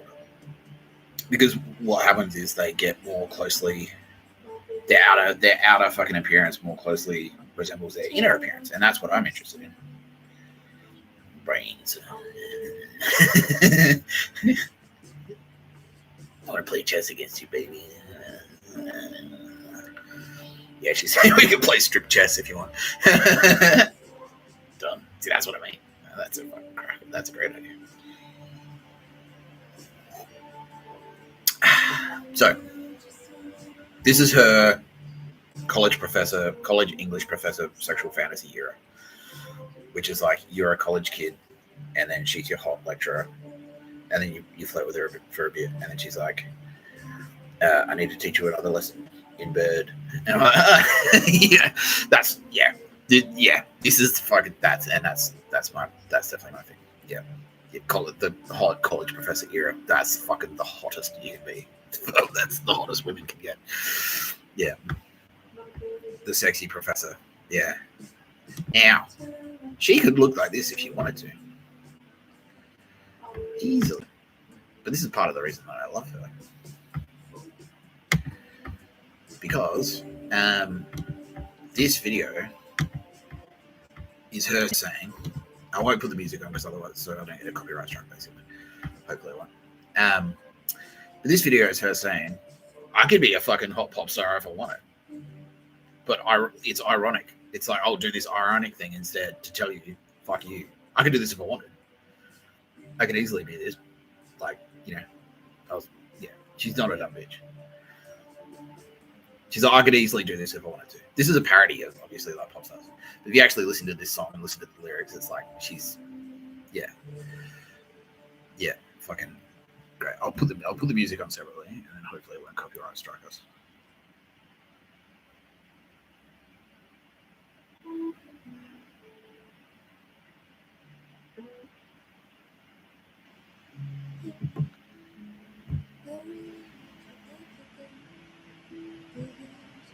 So this is the music to this, and so it's sort of like it's got this dark irony to it, which is Aldous. So it's like, I fucking like Aldous. I could do dumb bitch shit if you wanted. I could do that, but no, I'm Aldous Harding. Fuck you. Like, so good. Instead, this is where we are now, and this is fucking the best. The best. Yeah. So what people don't necessarily understand about myself and Aldous Harding is that we, Mr Tapscott and Aldous Harding, our space ghosts, have actually been engaged in a relationship for some time. For a long time. Like ancient. Yeah, very like millennia, like millions and millions and millions of fucking universes. And every universe we find each other. Like our space ghosts like track each other down and fucking like, that's Mr Tapscott. And Mr Tapscott finds Aldous. That's there she is. There's Sticks. There she is. Yeah. And it's all about music. Like every time. Yeah, every time she's a musician and every time I'm a writer. And she does stuff like this. And it fucking blows my mind every time, every universe. Oh, who is that? Who is that?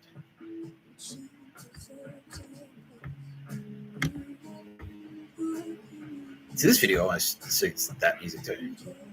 Yeah, but look at her. She's like, I'm in control. I'm in control. Yeah, big time. Yeah, look how ethereal she is. Yeah. Who looks like that? Who does this? No one. Only Aldous Harding.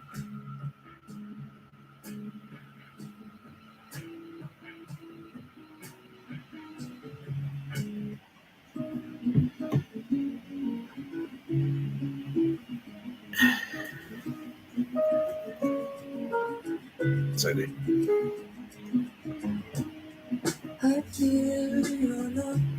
So this is actually the barrel. This is actually a fucking Let It To Me from Aldous. From Aldous' Space Ghost. Right? I don't think earthly Aldous Harding realized that that's what it was. But this is so, like, she did this and it kind of came out maybe like a year before all the weird stuff happened.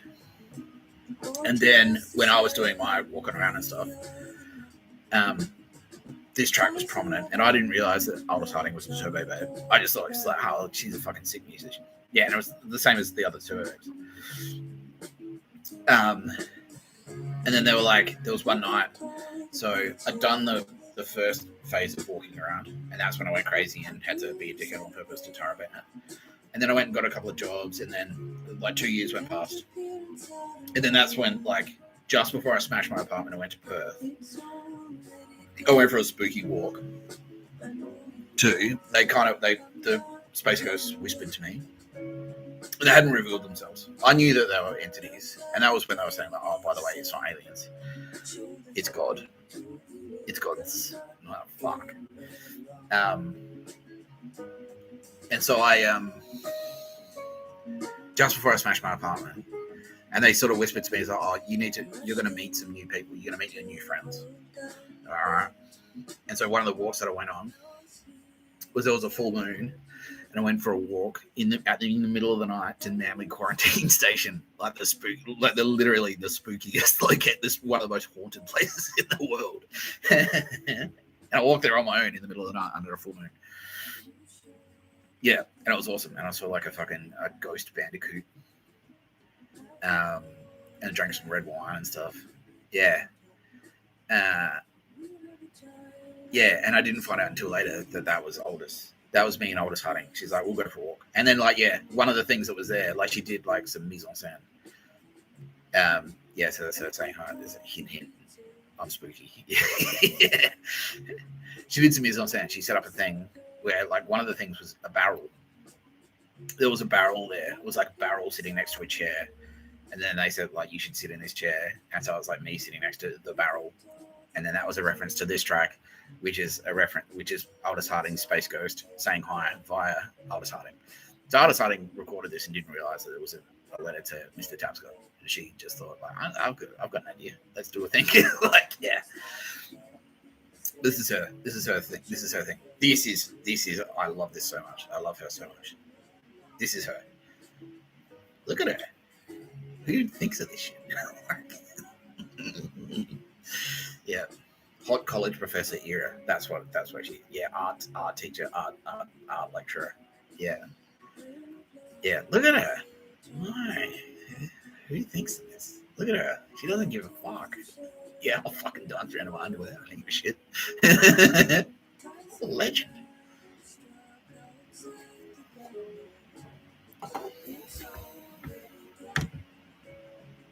Now, she's been doing fucking stuff for me, but Mr Tapscott has also been doing stuff for her. I've been sending her letters. We've been flirting with each other via fucking space magic, because we always do. And this is this is one that I did for her. I'm just gonna pause the music because we're actually gonna listen to this one. Hopefully I won't get copyright strike.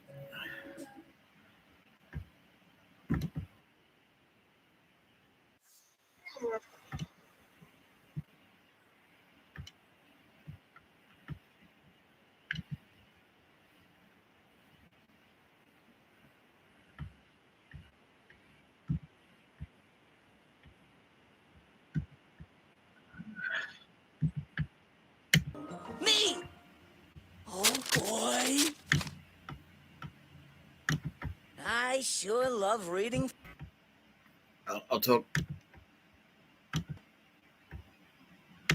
Yeah, so what's going on here is this is a letter from Mr Tapscott.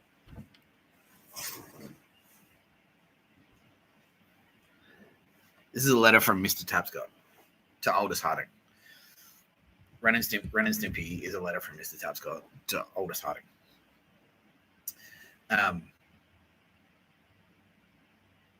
Aldous Harding is Ren, and I'm Stimpy. And so this is actually the story of me and Aldous at Meredith, because this is what happened. And so, like, our Space Ghost, yeah, this is the story of our Space Ghosts, because that's what happened. So Mr Tapscott is a fucking idiot and went to Meredith, and Aldous Harding's like pouring blood, sweat, and tears into her music and stuff, and her Space Ghost is like recognizing this, and then Mr Tapscott comes in, like, gets high and dances. And they're like, and like fucking suddenly, like, all these people are like, that guy's cool.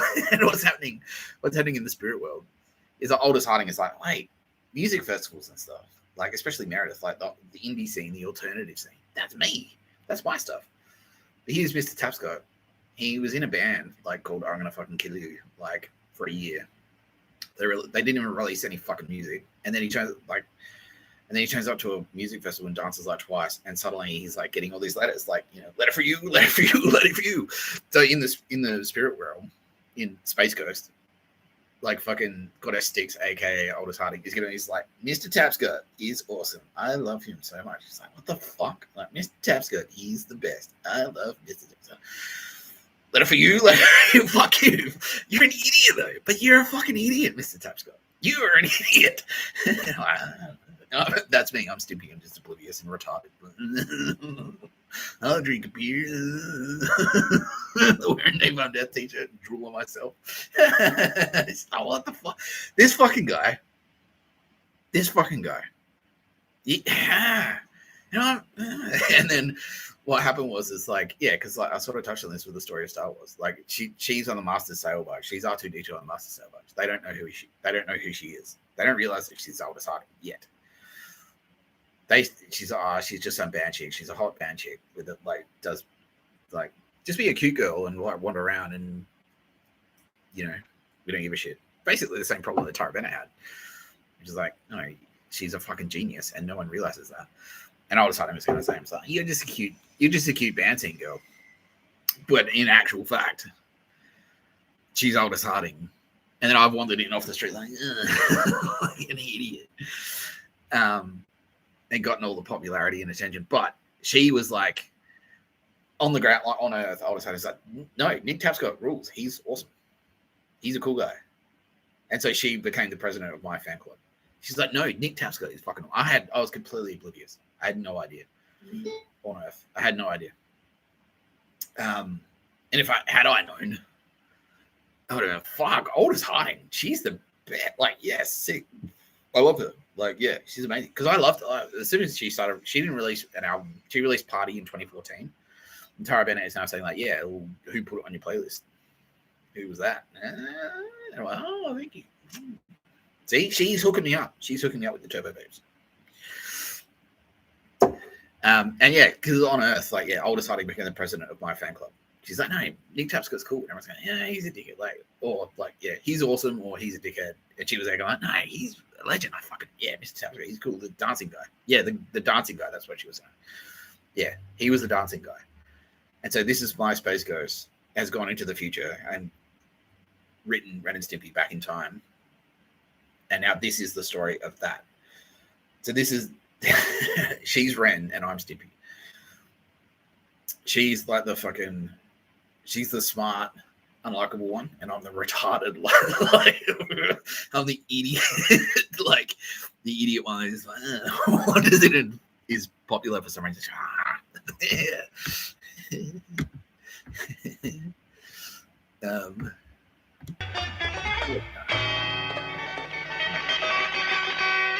On Earth, that was her earthly thing, and it's like, no, definitely not. I would never do that to Aldous Harding. Yeah, and so I like instinctively knew, like, no, Aldous Harding is cool.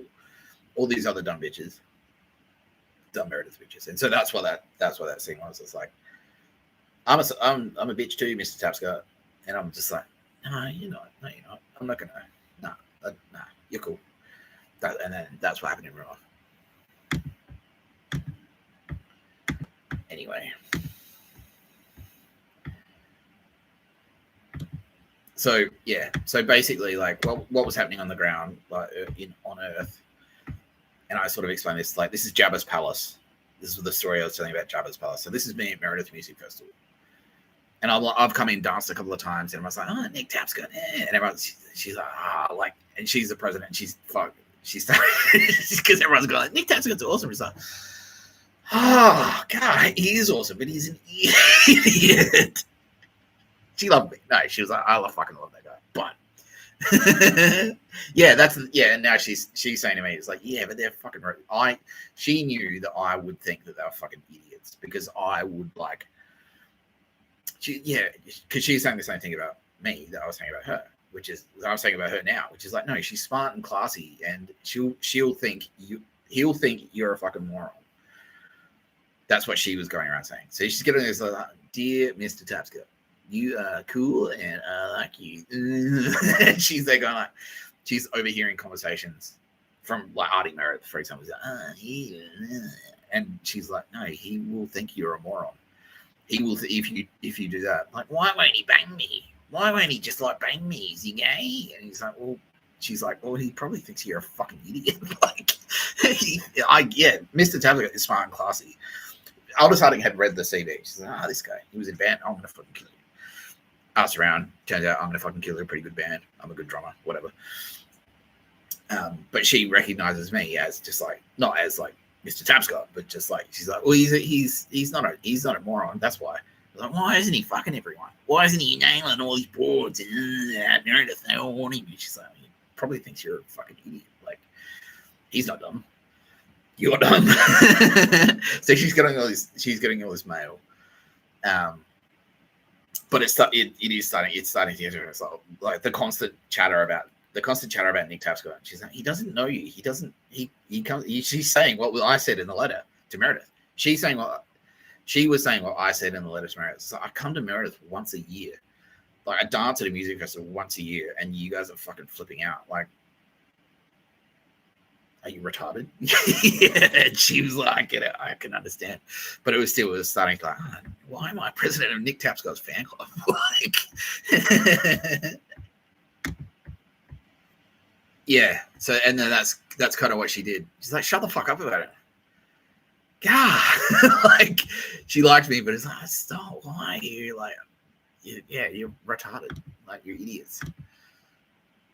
Yeah, and saying the same thing that I was saying, which is like, look, if you like him that much, why don't you call him? Like, why don't you talk to him? And he's like, well, he should root me. He's like, well, if you wanted to root you, why don't you? If you love him that much, why don't you just talk to him? Yeah. Because that's the thing. The whole time I was married, I was like, oh, Nick Tapscott's attractive, like, but he's gay. He's gay. He doesn't talk to me. It's like, have you tried talking to him? Have you tried that? It's like, no one had. I wrote them, and that's why I wrote the fucking letter to say, like, if you like me that much, my phone number's on the fucking internet. Call me. Hello, Nick Tapscott. I like you. Come to Meredith. Fuck. Yeah, she was saying the same thing. Yeah. So what was happening in that scene was, I'll do that. What was happening in that scene was, that was the letter to Meredith. Yeah, that last letter. So what happened was, yeah, like I said, like, I fucking dipped. Like, I was at Meredith, and I got the attention of Aldous Harding. I had no idea. I had absolutely no idea. If I had known Aldous, Hannah, I would have. It was you. I would have been far. I would have been straight onto it. But no, I didn't realize. I had no idea. I had no fucking idea. And so, yeah, like, from her perspective, from Hannah's perspective, like, I went to Meredith a fucking couple of times, shred the D floor, got everyone to fall in love with me, which, by the way, is the water into wine miracle from the Bible. Got provoked, flipped, snapped, fucked everyone up, and then bailed. And then she was like, and like, yeah, she was like, no, like, yeah. So she was pissed that like, you fucking dickheads, you scared him off. You can't. Like, now he's not coming to Meredith, and cool people like Aldous Harding don't have access to Mr. Tapscott. Then fuck you. That was her position. And so she was like, he hates us now. He hates. And I'm like, no, and I definitely didn't hate her. No, absolutely not. Hannah or Aldous. Yeah, and you know that. Yeah, you know that now. Yeah. No. Yeah. And then I sent the letter to Meredith, and that whole scene was like, Nick Tapscott hates us now. And like, it kind of like, he's still pissed off at us, or he hates us, or he's a snob, or something like that. And I was just like, nah.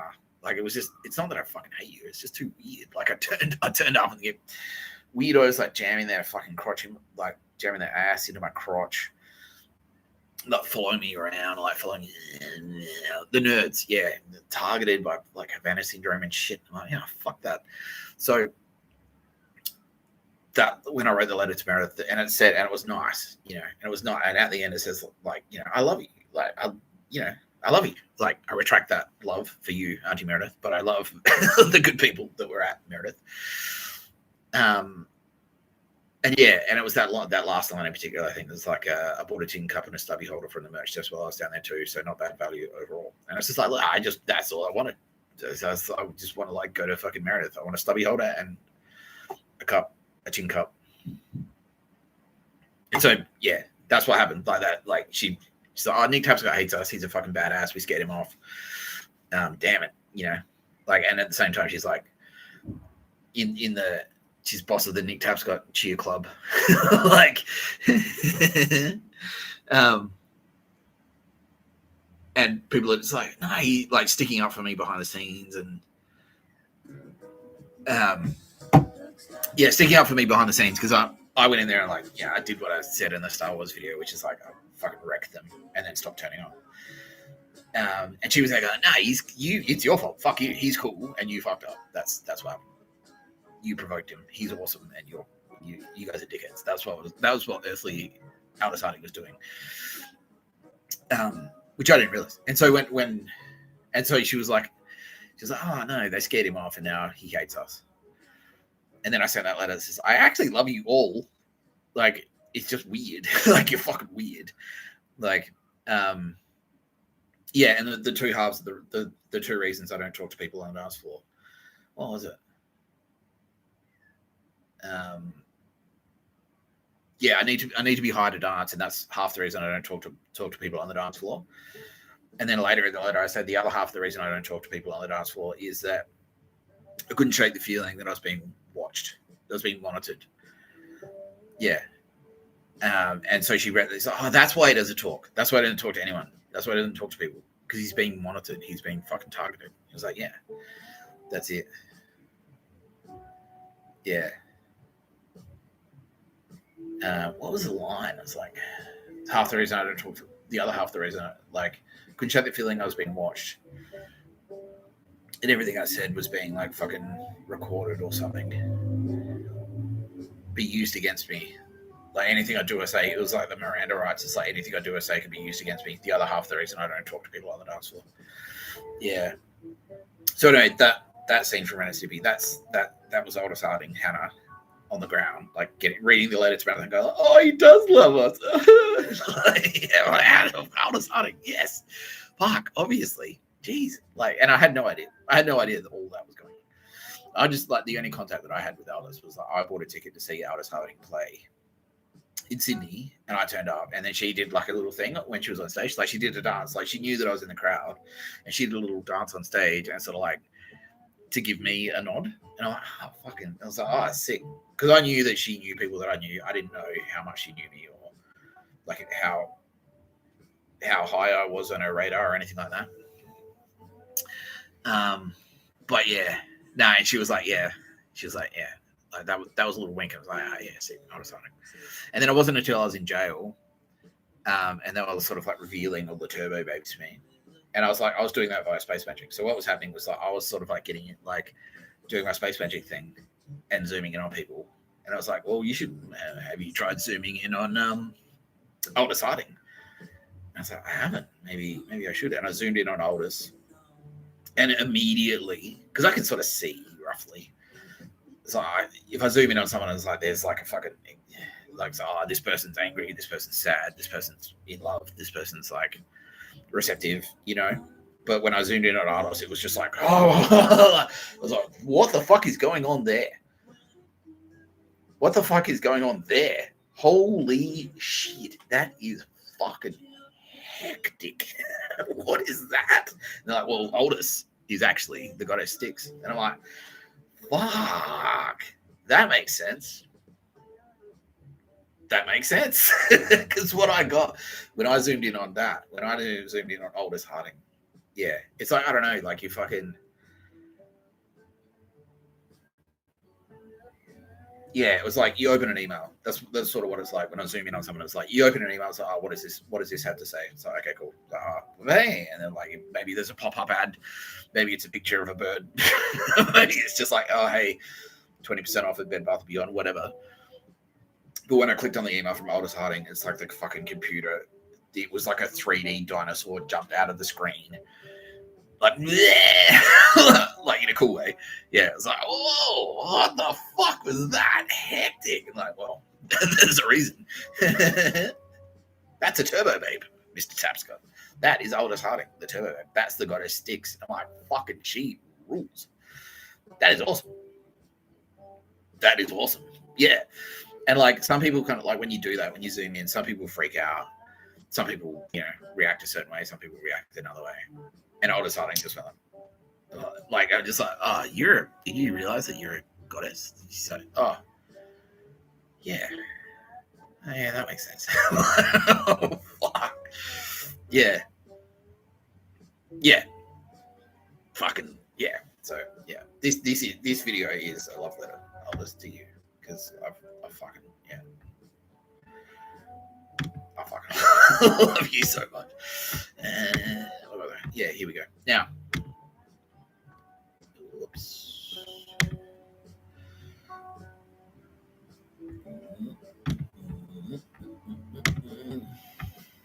So who did this one, team? This is me, like Mr. Tapscott did this one. Okay, cool. So, Good Will Hunting. Now, Matt and Ben, I always feel a little bit bad about this, but I have actually, and you don't mind. Okay, cool. That's good. Yeah, and you're both aligned. Matt Damon and Ben Affleck. Have you've been promoted to Jedi? Yeah, okay, cool. Well, that's cool. Yeah, Ben Affleck's saying, like, yeah, he doesn't give a shit. Like, because, yeah, it's like, yeah, you're like, yeah, it's your prerogative, he says. Ah, thank you, Ben. We've come all the way from, like, I tell you what, the right asshole. And it turns out, ironically, yeah, because I was like, oh, I don't want to tell it, like, by the way, your work that you slaved over and is amazing and you won awards for. Like, he's like, no, it's fine. Yeah, all right, cool. Anyway, this is all, like, Good Will Hunting is actually a letter. Well, I don't know. Yeah. Why? Mr. Tapscott, why are you such a fucking wanker? Why are you writing letters to yourself? Like, I'm cool. I'm like a fucking genius. Anyway, no, this is Mr. Tapscott. Good Will Hunting is Mr. Tapscott. I am Good Will Hunting. Now, I want to, because this video is not about me. This is about Aldous. This is about Aldous Harding, not me. But, so what's actually happening? So, Robin, in Good Will Hunting, this is roughly how it breaks down. I'm Good Will Hunting because I'm like a fucking handsome genius, but I'm tortured. Nah, that's gay. Mr. Tapscott, fucking wanker. Anyway. Tara Bennett is Stellan Skarsgård. She's like the math genius. Like that will, yeah. Stellan Skarsgård is the math genius that tries to take fucking Good Will Hunting under her wing, but he's like a fucking psycho. Yeah. So Tara Bennett is Stellan Skarsgård. Kitty Callahan is Robin Williams. Mr. Tapscott is Matt Damon. He's Will. I'm Will. Yeah. And then Will's mates, that's Melbourne. That's my Fitzroy gang, the idiots.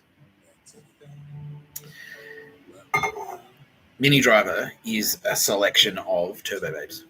So she's different Turbo Babes at different times.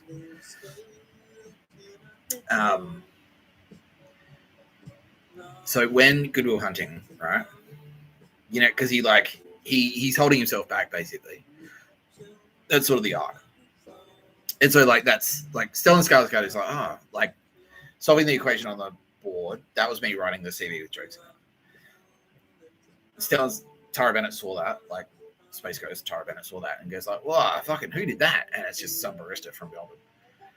And she's like, okay, well, you've got something, like, come on in. But she also knew I was a bit fucked up. Like, I was like, I'd just been punched, like I'd been in jail for fucking fighting. And she's like, I'll help him as long as you also, like, but I recognize that he's got a few issues. So perhaps one good friend, Kitty Callahan, the seasoned professional, aka like the seasoned professional counselor, can step in and also help. And yeah, so that's the dynamic that they kind of had in that movie. So Stellan Skarsgård is like, he's the high-end Ivy League dude, and Kitty Callahan is the more relatable counselor who needs to help Will, sort of like I said, like Kitty Callahan and Tara Bennett have been coaching me. That's what they do. They do this for everyone. They're doing this for you. They will do this for you. So that's what they did to me. Okay, like, yeah, Tara Bennett is like, Kitty, there's this guy, he's good at fucking writing, but at the same time, he's got some issues. Can you help him out? Can you help him with your issues? And she's like the Rob Williams guy, all right, cool, we'll send him in. I'll do some coaching sessions with him. I'll do some counseling. I'll be relatable and cool. And you can work on the high-end stuff with him. And she's like, okay, cool, that sounds like a plan. Now, Minnie Driver, at certain points, is different Turbo Babes. So I think the first Turbo Babe, the Turbo Babe that he picks up in the bar, that first one where he comes in and he like gets a number. He's like, I got a number. How do you like them apples? That was Sylvia. So that was Sylvia kind of like, who the fuck is that guy? And me go like, well, how about this bitch? And like, said you like snatching her away. Yeah. Is it? No, it's not. That was Tara Bennett. Yeah, so that was like the female equivalent of Tara Bennett. Like, yeah. Yeah, so that was me fucking doing some smooth lines and stuff. She's like, oh, you're right. Yeah, I got a number. How do you like them apples? Now, and then we kind of like, yeah, we were hanging out. So it's sort of simultaneously. So on the one hand, like there's still half of one persona of Tara Bennett was helping me do work on my writing, like math stuff. That was Stellan Skarsgård. And at the same time, we're hanging out, and she's sort of like dating me. She's like, "Oh, this guy can this guy be cool? You know, is he nice? Can he be cool and nice and fun?" And then Kitty Callahan's like, "Well, I'll help you work on his fucking personal problems." Like at the same time, and he's holding himself back a bit, and it's like, yeah. But there's a point, you know, when he like instinctively he's like, he sort of pushes it out on Minnie Driver, and he rings her up. I tried to find that scene, but I couldn't find it. But he rings her up and he goes, yeah, no, I'm not turning up. This isn't working out. He breaks up with her. And then she's like, no, but Will. And like starts crying. That's Aldous Harding. In that scene, Minnie Driver is Aldous Harding. Because I was kind of like involved in the music scene. And so that's where Aldous was. So that was me going like, yeah, I'm kind of in the music scene. And then like Minnie Driver's like, ooh. And that was Aldous Harding going like, who's this maverick renegade? And so she's keen. And then I kind of went like, fuck the music scene. Like, this is bullshit. And I bailed. And that was like, fuck, Aldous. It's like, just not down. Yeah. And then my arc from there. And she's like, and she was all crying. Like, yeah, she was like, fuck, where'd that cool guy go? No, God damn it. Like, yeah, he was cool. What happened? Anyway. Yeah, that was that bit. And so and then from there, like, yeah, Mr. Tapscott I had to fucking, like, with the help of Kitty Callahan, sort of realize that, like, no, it's like my parents are a bit fucked up. It's not me, it's them, basically. And then once I figured that out, I was like, okay, cool, I can move on. Yeah, I can move on, basically. Yeah, and there's a few other visual metaphors in there. It's like, yeah, scene where he gets he solves the equation, and he's like, yo, what about this? And like fucking burns it. And Stellan Skarsgård goes, oh no! He's like, pulls it out of the middle. Yeah, that was me kind of going, I don't even know if I want to be a writer. And Stellan Skarsgård goes, no. Hey. Tara Bennett's in there going, wait, whoa. No, you're good at writing. Dude, please. You got to be a writer. Please be a writer. You got to be a writer. Don't just, and yeah. The scene where I'm kind of like, maybe I just want to like fucking, yeah, that was me and Kitty Callahan. I was like, there's honor in it though. Maybe I just want to fucking like, you know, hang out and have a shit job and like just be humble. And she's like, what the fuck? No, that's gay. Like, you're gonna waste my time. Fuck off. Like, she was like that. Yeah, she's like, yeah, no, that's shit. Yeah, that shit. So Minnie Driver, that's Aldous Harding in a scene. Because I'm fucking, I was courting Aldous Harding. I didn't realize the goddess, the space ghost. Yeah. So many of you out there right now, you don't realize it, but you're actually courting goddesses. You're courting the turbo apes. They're hanging out with you. Yeah, day to day. You probably don't realize it, but you're in personal contact like almost daily with every turbo ape. You just don't realize it. You just don't get it. You just don't understand, like, and not in a bad way. That's fine. Like, I mean, they've been keeping themselves secret on purpose. But day to day, you almost definitely are in contact, like, with either Tara Bennett or Kitty Callahan or Mr. Tapscott or all three of us. And sometimes the goddess sticks. The coolest, the best one. Or Sylvia. Or Millie Grace Crawford. I didn't realize, I had no idea. And then, yeah, I found out as well that there was a girl working at the cafe that I was working at in Melbourne. And that's sort of what this period, when I was working at Arcadia in Melbourne, in Fitzroy, I was a barista. And that's the thing, that was the conflict. Yeah. So Kitty Callahan's like, well, you going to be a writer or just a fucking piece of shit barista? It's like, well, maybe there's honor in that. Maybe I do just want to be a part-time barista. She's like, damn, don't waste my fucking time. Fuck you. Yeah, that cafe that I was working at. So that's based on that cafe, that job that I had. It's like, well, this job's all right. It's like, you can't just be a fucking barista. You're a writer. You got to do writing stuff. You got to do cool stuff. Like, yeah. But working at that cafe, there was a girl called Alice Francis, aka I was calling her Alpha Dog, and I had a crush on her. I was like, oh, yeah, Alpha Dog, she's cool. Get her to hang out. Let's hang out. Yeah, we should hang out with Alpha Dog. And she always like had a bit of a tune to her. She was like a bit left of field.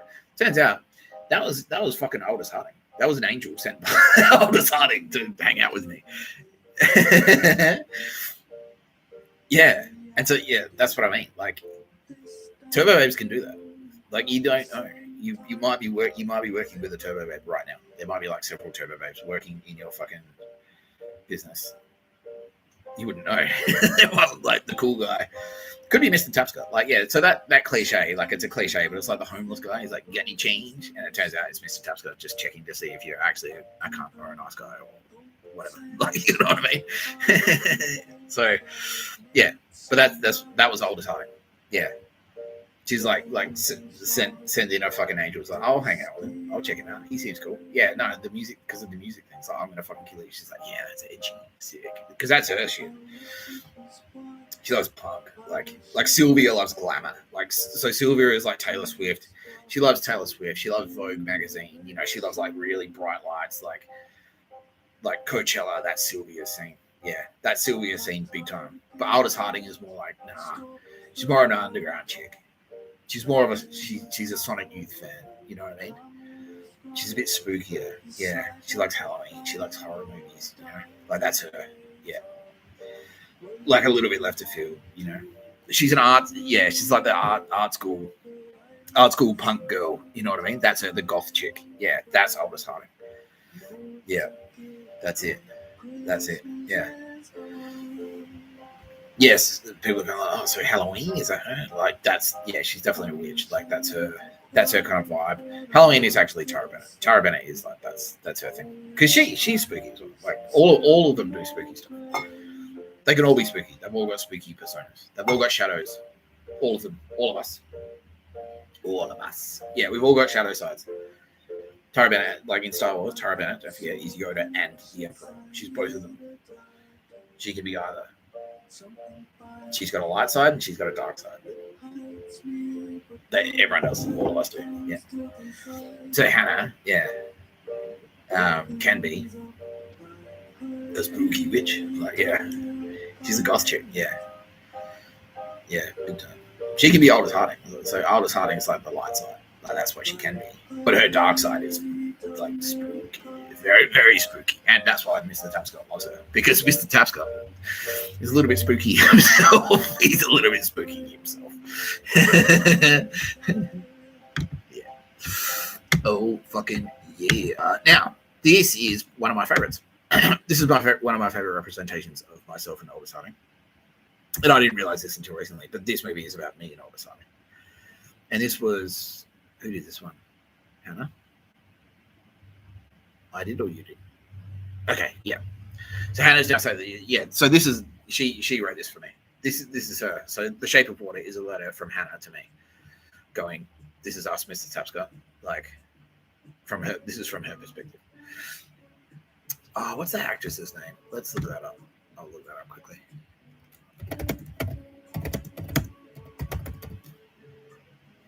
Check what a cast, because I love this actress too. Sally Hawkins. Shout out Sally Hawkins. You're lovely. Yeah, I love you deeply. Yeah, everyone does. Yeah, Sally Hawkins. She's lovely.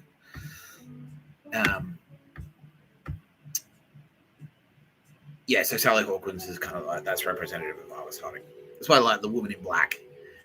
That's Aldous Harding. Aldous Harding is the Woman in Black. And that's why I fucking ground my gears. Like, it pissed me off so badly when Annika Wells like say, I'll get someone who looks like me to wear a black dress. I'm like, you're not the Woman in Black. You are not Aldous Harding. I don't give a fuck how many, like, I don't give a fuck how black the dress is. You can't, you're not. You can't, you're not even close. Like, you're not even in the same fucking, you're not even in the same library. You're not, nah. It's not that you're not in the same book. You're not even in the same bookshelf. You're not in the same book. You're not on the same bookshelf. You're not in the same room of the library. You're not even in the same fucking library. You're not the same continent. Like, no. No, don't. You can't. You can't. So it's Aldous Harding. Like, yeah. So Sally Hawkins, like, that's because that, and the Olive Oil and Popeye, that's me and Aldous Harding. Yeah. So we've always had a thing. Me and Aldous Harding have always had. Mr Tapscott and Aldous Harding have always had a thing. Yeah. So Sally Hawkins, that's like a very, I think of that as a very, aside from Aldous Harding herself, obviously, but that's a very accurate representation of the woman in black. That's Sticks. That's Aldous Harding. Yeah. That's sort of what she's looks like. Yeah. So Tara Bennett, representations of Tara Bennett or Sylvia Jeffries, you might have like a very womanly kind of like very feminine, like big, like, yeah, Tara Bennett's thing, like her representations. If I asked Tara Bennett to draw a representation, aside from Tara Bennett herself, obviously, she'd kind of like do big boobs because very mothering, you know, very nurturing. So it might be like a very womanly shape, like a very shapely woman with big boobs. Yeah, whereas Aldous Harding is not, she's not as shapely, like, obviously gorgeous, you know, obviously, but not as super feminine, not as like very clear, not as pear-shaped, you know, like, no, there's no negative connotations there, but you know what I mean. Yeah, a lot of people are getting it.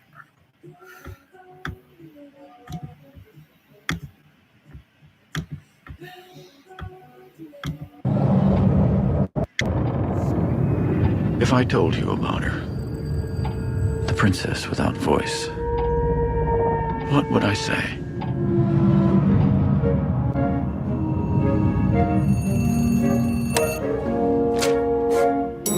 Eliza, come on.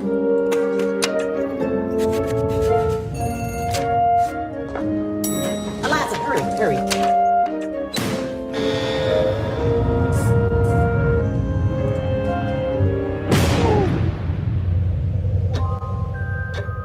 She deaf?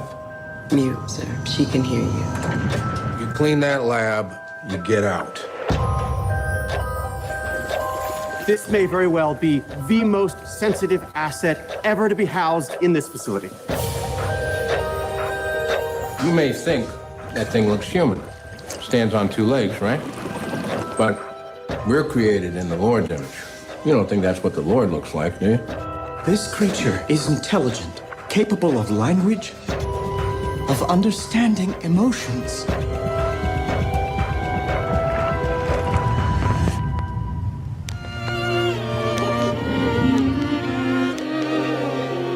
When he looks at me, he doesn't know how I am incomplete. Get him out. What are you talking about? No. We need to take it apart, learn how it works. I don't want an intricate, beautiful thing destroyed. We can do nothing. I'm sorry. Don't do this, Eliza. What is she saying? Don't do this. Oh, God, it's not even human.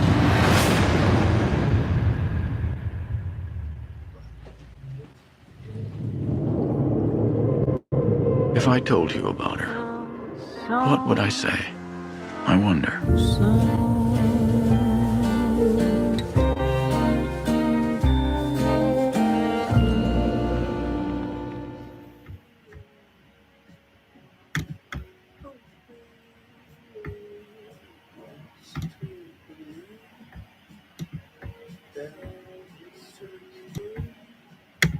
Yeah, so in that movie, Aldous Harding is obviously the lady, and I'm the sea monster. And that's sort of the story of, like, because that's what the DARPA, like, all those losers were fucking, all those government, like, DARPA and CIA and NSA, the asset. That's what they thought. I was just an asset. And then Aldous Harding, like, not that she ever sort of, like, worked in there. But that's sort of her. So you notice that she's putting eggs. Like, she noticed, like, she's like, no. And that was all the Meredith goons. Like, who's that fucking weirdo? Like, he doesn't talk to anyone. Like, he just turns up in shreds. He gets fucking wasted. And she's like, yeah, but no. He's like, dog. And that's them. Like, that was sort of represented that. It's like, don't talk to that. Like, he's a weird monster. Don't talk to that guy. And she's like, no, but there's something about him. There's something about Mr. Tapscott that, you know, And so the eggs, like that's Aldous Harding's like, oh, I don't know, like, you know, that's her making music and stuff. And you see there's that shot, she's like records. And that's me kind of like, fucking Aldous Harding. Yeah, she's sick. Like I listen to this, like I love her music so much. Yeah. So that's the story of. So yeah, that's one of like out of all the media that's been made about me, where I've been represented, there are representations of me. That's probably my favorite. Not just because it's got Aldous Harding in it, but that like I'm a weird sea monster. But she like a couple of cool turbo babes are like, no, but he's fucking that's sexy. yeah. That's probably my favorite one. Shout out Sally Hawkins. Can I do a live judgment on you? I won't do it right now, just because I've been locked in on lovely Hannah Aldous Harding right now. But we'll definitely at some point. You have all absolutely been. You're obviously a Jedi, Sally. Yes, of course. Okay, fantastic. No, I will circle back. I'll do live judgment on you at some point for sure. But for now, let's just say I'm a huge fan of your work, Sally. I love you deeply. And everyone does. All the turbo babes like, yeah, she's right. Yeah, she fucking rules, that lady. Yeah, she's awesome. Where were we? Meow. I have also mentioned. Why is it not in okay?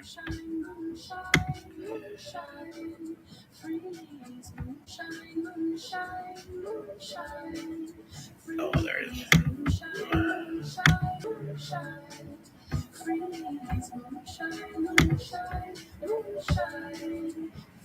So, in history, got those sticks, aka Aldous Harding, aka Hannah, my best friend, was Vlad the Impaler. And everyone knows who the character Dracula is based on, Vlad the Impaler. Yeah, Dracula is actually space magic. That's me and Hannah working together. Did we do it together? Yeah, we did. Okay, so this is a collab. So Dracula is a collab between me and Hannah. Be afraid of this lady because she'll fuck you up. She'll piss her off. Or Mr Tapscott. Yeah.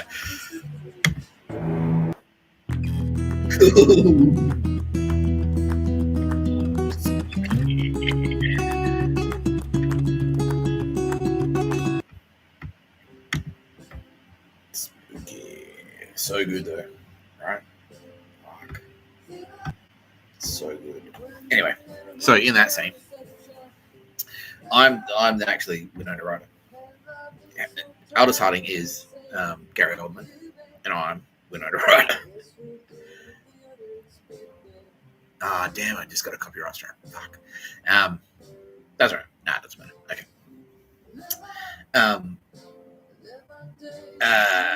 Yeah, that's what that was. So, yeah. Then, yeah. So you notice that, like, she comes back. She finds me dead. Like Winona Ryder is dead, and she finds a letter and reads it and cries. That's the letter to Meredith because she comes back from battle. Like in real life, Aldous Harding, like, it turns out to Meredith's like, where's Nick Tapscott? Oh, he doesn't show up anymore. It's like, what? He killed himself. Not literally, but I like removed myself from the scene. So it's like I died. And she's like, fuck, he was cool. What? He didn't know.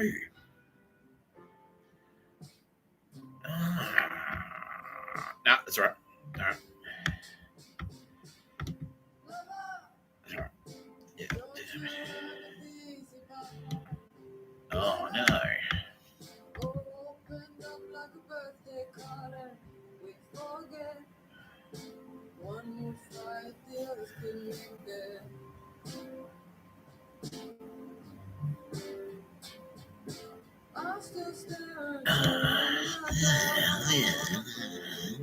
Anyway,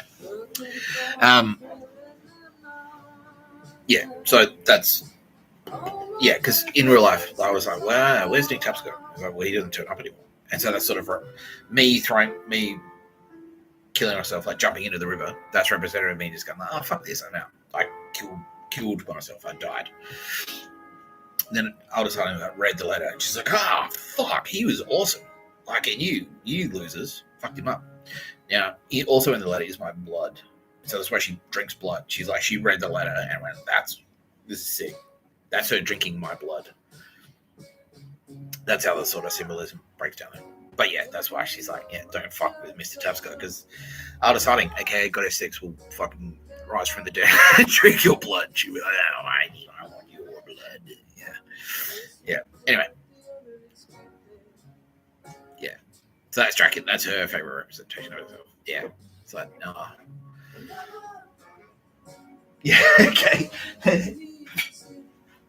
Yeah, she's like, yeah, Mr. Tapscott, this will be me for this video. Yeah, she's like, okay, yeah. That's her representative. She's telling me right now. She's saying, like, Mr. Tapscott, please tell them. She is Dracula. She is a vampire. That's who you're fucking with, right? Yeah. Now, and I was fine. Yeah. Okay. You're happy. Yes, Mr. Tapscott. Yeah, you're fucking smashing it. Okay, cool. She is a vampire. She is. Vampire's real. She is one. Now, so female. There's a whole thing, right? So men are down. Men are down. Women are up. Yeah. Men are down. Women are up. So hell, you go down to hell. If you fuck up, you go down to Mr. Tapscott's territory. Because Mr. Tapscott is a man. So you go down. That's why I like dropping it. Going to the floor, that's Mr. Tapscott. So you're going closest, the most orderly, right? The most male. Dropping something on the floor, that's like, the more powerful, the more manly you are. You're close to the floor. Female is up. Where do vampires attack from? They fly, right? They come down. They attack from above. Vampires attack from above. Yeah. Men attack from below. Yeah, that's why I'm in the ocean. I'm in the bottom. I'm down. I'm up. They're in the air. So vampires, they fly. So if you fuck up and a woman gets pissed at you, one of the turbo babes gets really pissed off. It's usually going to be Aldous Harding.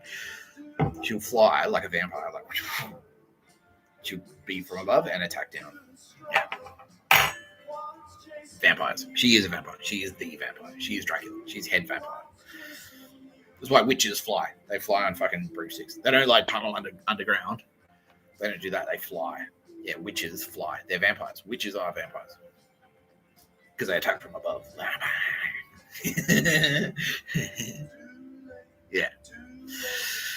Aldous Harding will fuck you up from above. That's how she rolls. She is a vampire. She'll come and drink your blood. She'll make you do hard things. That's what. Yeah. So the letter. That's my blood. Incidentally, in the Bible, there's actually two. So everyone's like, oh, the Holy Grail. That's just one thing.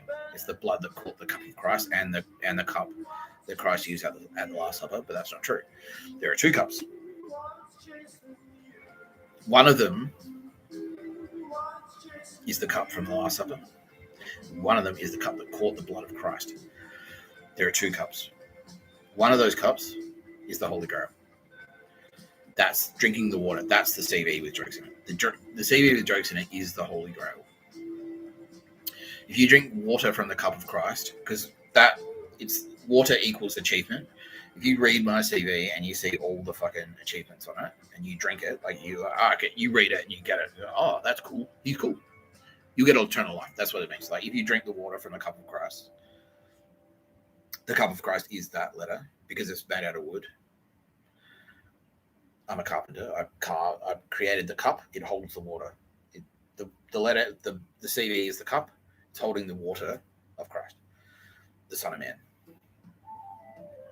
It's holding my achievements. It's a cup that holds my achievements. So when you read it, cool. That's cool.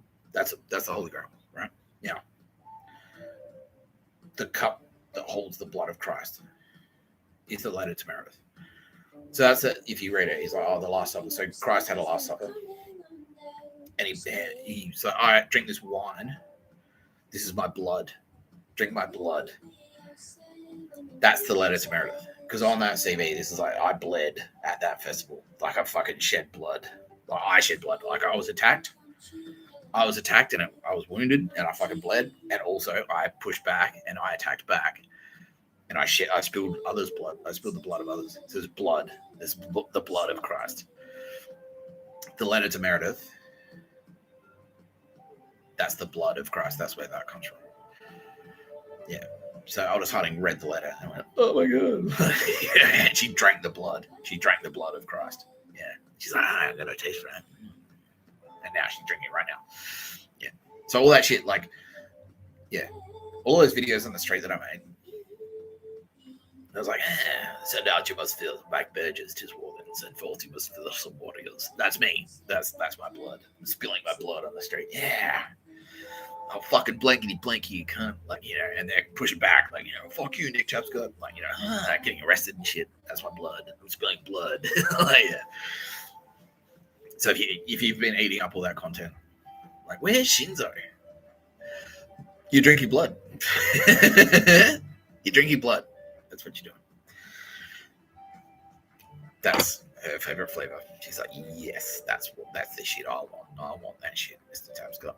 Don't take that fucking shit from those chumps. You get that blood. I will have it. I want to drink it. That's her. Now, bit of a space education here. Vampires, right? Because they're female. Vampires are female. Monsters, werewolves are male. Yeah. Yeah, if you want to put a sci-fi filter across it, that's all werewolf. When the full moon comes out, when Sylvia Jeffries gets pissed, and goes, Mr. Tapscott, someone's out there fucking around, right? And Tara Bennett as well. Yeah. Sylvia Jeffries and Tara Bennett get together and go, oh yeah, that's Sylvia. They get together and go like, Mr. Tapscott, there's some motherfucker out there torching koalas. And I'm like, what? Yeah, it's time to bust out the full moon. Bring it on. And then when the full moon comes out, I turn into the monster. That's where the wolf comes out. The werewolf comes and eats you. Yeah, that's Mr. Tapscott. This is the male. That's the male monster. When the females like, so, all right, we warned you. We tried everything. Mr. Tapscott, someone's fucking around. Like, I'll come and get you. But it's the other way around where it's like, dude, you didn't get fucked with. Like, yeah, Tara Bennett, someone's being a fucking jackass. Like, Valkyrie, assemble. You know, like, yeah. Yeah, vampires will get you. Yeah, so up, down, yeah. Up. That's lady territory. Down, male territory. That's why we'll drag you down to hell. You go down to hell. Kitty Callahan was like, you fuck around. Kitty Callahan will send you down to hell. Mr. Tapscott's territory. She's like, down you go, motherfucker. I'll put you down into Mr. Tapscott's territory. And that's where I rule. That's where it's just me. And it's like, you don't want to be just. You don't, like I've said, you want a balance. You want Mr. Tapscott and Tara Bennett. That's what you want. You want us to be together. Because if she's out of the picture and it's just me that you deal with, I'm fucking. I miss Tara. I'm grumpy. Grumpy because I miss fucking Tara Bennett. Who's taking me away from Tara Bennett? Who's getting in the way of me hanging out with Tara Bennett? It's like, oh, I'm sorry, I wasted your time. Like, I'm a Nazi. I'm fucking pissed off, bro. Because instead of hanging out with Tara Bennett, I'm gonna fucking come to you and blame you. Like, I'm gonna torch you instead, cunt. Fuck. So that's Satan. Yeah. It's like, like hell. That's where Satan lives. At the bottom. Down underground. In jail. That's where I live. Satan lives in jail. Yeah. You get mad. That guy. You don't want to go there. Kitty Callahan. If Kitty Callahan sits it down there. No. Kitty Callahan. Mr. Tapscott. There's some cunt. Ace has told some loser to touch a bunch of kids at a daycare center. And he's doing it half because he wants to, and half just because they told him to. Send him down. Send him down for a chat. Send him down for a chat with Mr. Tapscott, just on his own. Just me and him. Just one-on-one. We'll just have a quick one-on-one. Down there. It might be a little bit hot. Well, listen, I got... It'll be fun. But yeah, anyway. We're talking about Aldous Harding from the top. Sabah. Vampire. That's a vampire. She's Dracula. She's head vampire. She's head bad bitch. She is a bad bitch. She's the woman in black. She's the bad. If you watch The Woman in Black, that movie, and she scares the shit out of the dude in bed. He's like, oh my god! You know, she flies in. She comes from above and goes down. Yeah, that's a vampire attack. That's what it is. Yeah. Annika Wells. That's how you do it. I don't know if you knew that, Annika. So,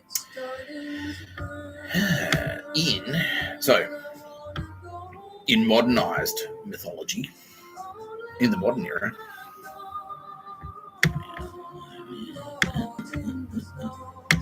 that is a vampire. So this is the the alien, the xenomorph. That's a modernized representation of a vampire. This is female. The xenomorph is the female. Guess who the male is? Predator. Right? Predator. That's Predator is Mr. Tapscott. I'm a Predator. The xenomorph, the alien, that's the Turbo Babes. Alright? That's any of them. But this is the one. This is the main one that you need to worry about. This is the main one. Turbo Babes are aliens, plural. So if you fuck up, the aliens will come at you. Right? If you fuck around, that's who'll grab you from above. They'll be in the ceiling. you go, wow, maybe they're above us. Like, yeah. I guess Predator comes from above as well, but yeah. So I'm the big angry male. That's what I am. So Predator is male. Aliens are female. Yeah. They're in space. Yeah, it's very cold up there. Yeah. Whereas like Predator's in the jungle. Joe Rogan's back now. I heard you talking about this. Yeah. So if you watch the Predator movies, he attacks like the hot areas. There's heat there. There's chaos. Too much chaos attracts the male. Yeah, there's too much chaos. You're in the jungle. You're in LA. Predator 2. It's in LA. It's hot there. There's heaps of gangsters.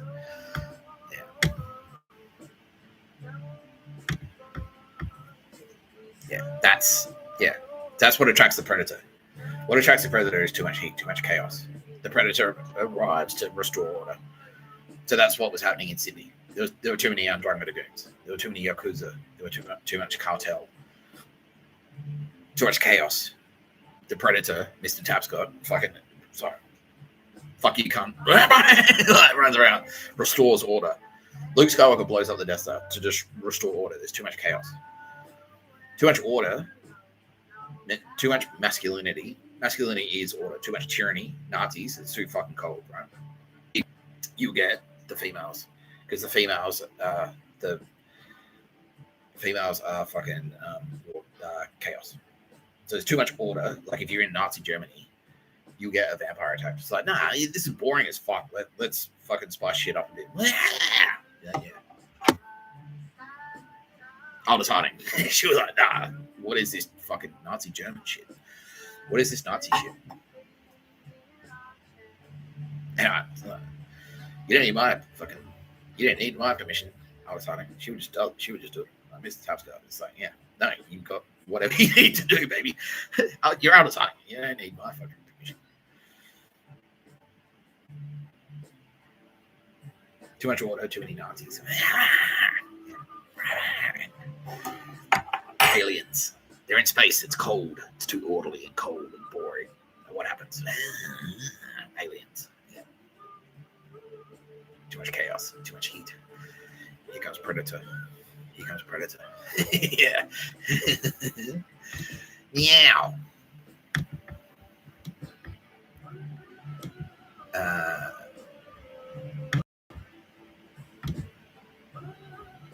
We do work together, Aldous and I. Now, because I love Aldous Harding deeply, and she's my favorite one. We do work together. Many of you have seen on my blog. I've been referencing the friend with no name. The friend with no name is incoming. That's what I say.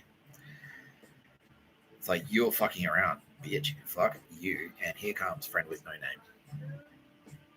That's me. I'm Pinhead. Friend with no name is the lady there with the bald head. That's Aldous Harding. That's Hannah. When the Cenobites rock up. Yeah. Like, I don't know if you watched those movies, but it's not a good time. It's not a happy time. No. They're not known for their, like, you know, yeah. They're pretty dark films, let's put it that way. Yeah. Yeah. They're not popular among families. They're not popular among the pictures of a bird crowd. Are they? No. I wonder why that is. So that's me and Hannah working together. That's Mr Tapscott and Aldous Harding. Let's go to a party, Aldous Harding. I heard that there's some dog shit going down. Would you like to join me? Yes, Mr Tapscott. I would love to join you. Thank you. Let's go. Let's go together. Done. Done. I'll book the Uber. We're on our way. Cenobites, hello. Yeah.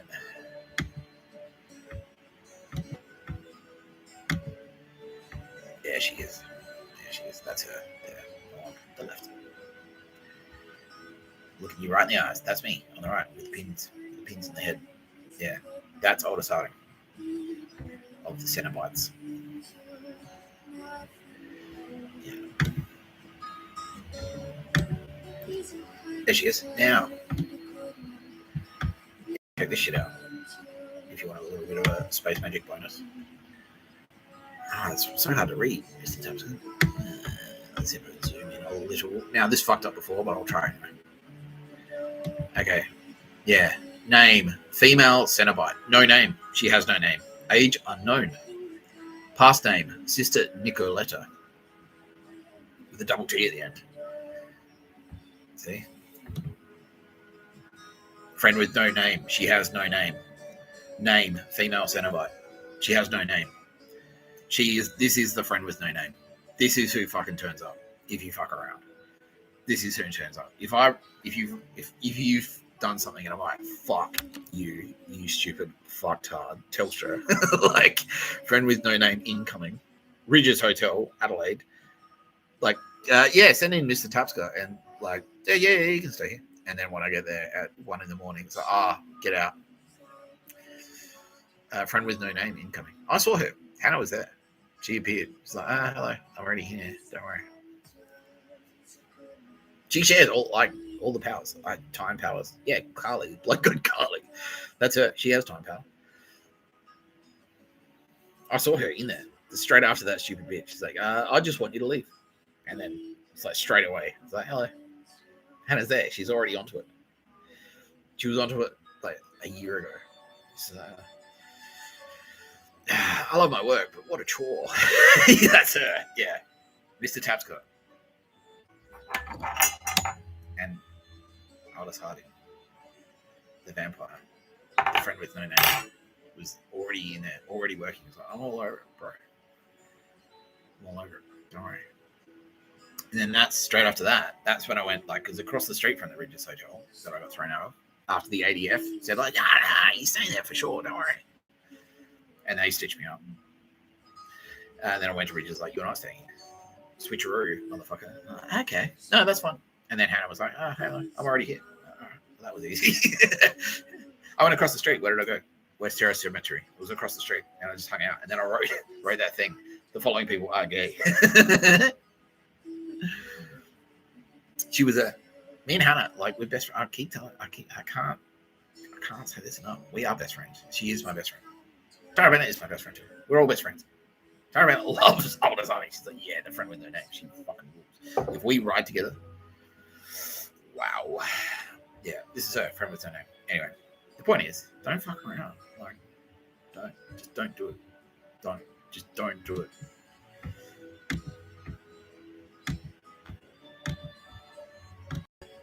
This is her in Batman. I've mentioned this is no surprise. This is no secret. But this is her.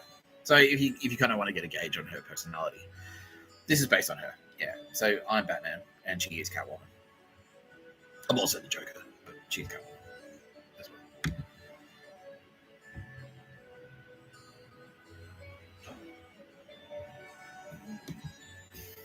That's it. Yeah. So same. Catwoman, very sexy, very seductive. Bit of a grey. She's a grey zone, right? Do you want to be her enemy? Like, you know, you can see, like, she'd be your best mate if you partnered up with her to do some cool stuff. She'd be your best friend. But if you pissed her, if she was coming at you, yeah, there was more. Now, so now I've already kind of said.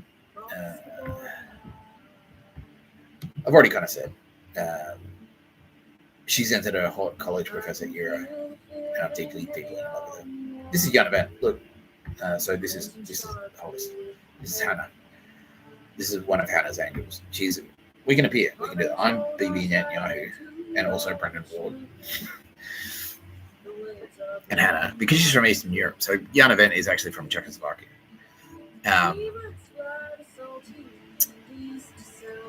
This is her. This is Hannah. This is the goddess Styx. My best friend. My lover. We ride together. Tara Bennett is all across it. She's like, yeah, Mr Tapscott.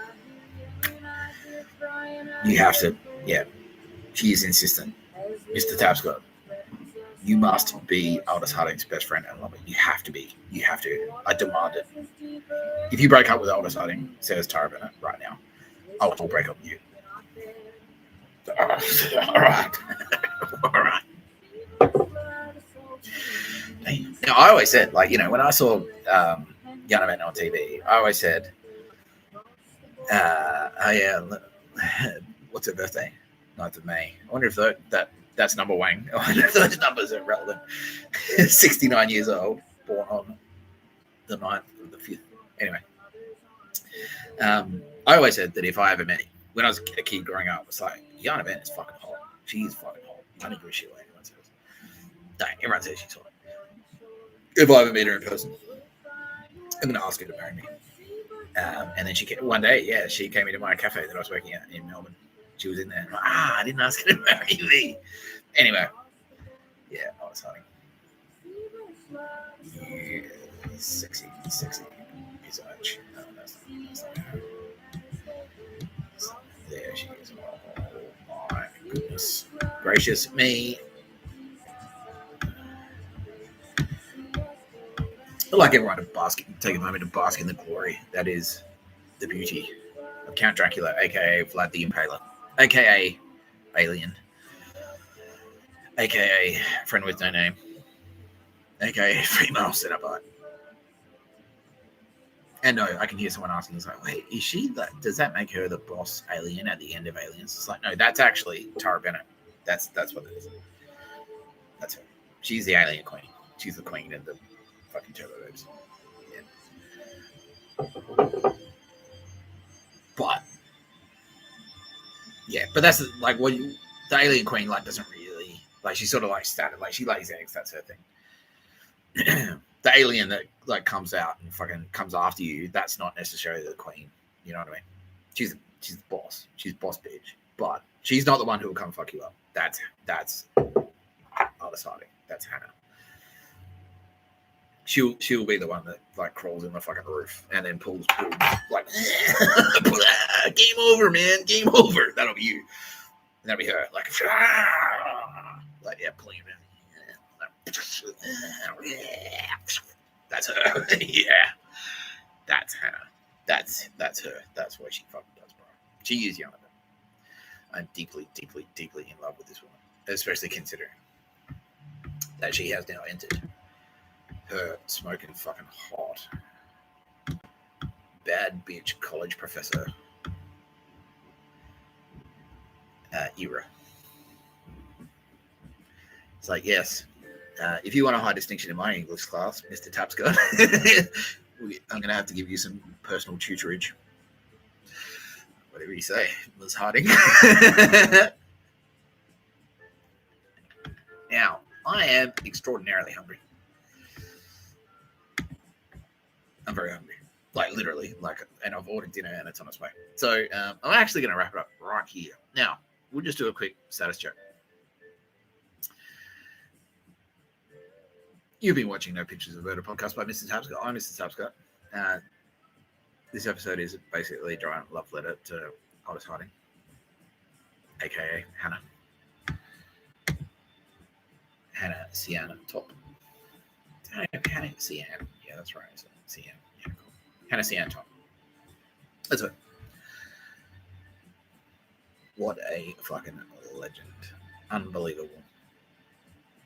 Unbelievable. So fucking amazing. Anyway. What a world, huh? What a universe. I'm just like, fuck. Like, even just that, like, even if all of this turned out to be bullshit, it was like, Aldous Harding knows who I am. Fuck, man. Like, wow. Wow. What?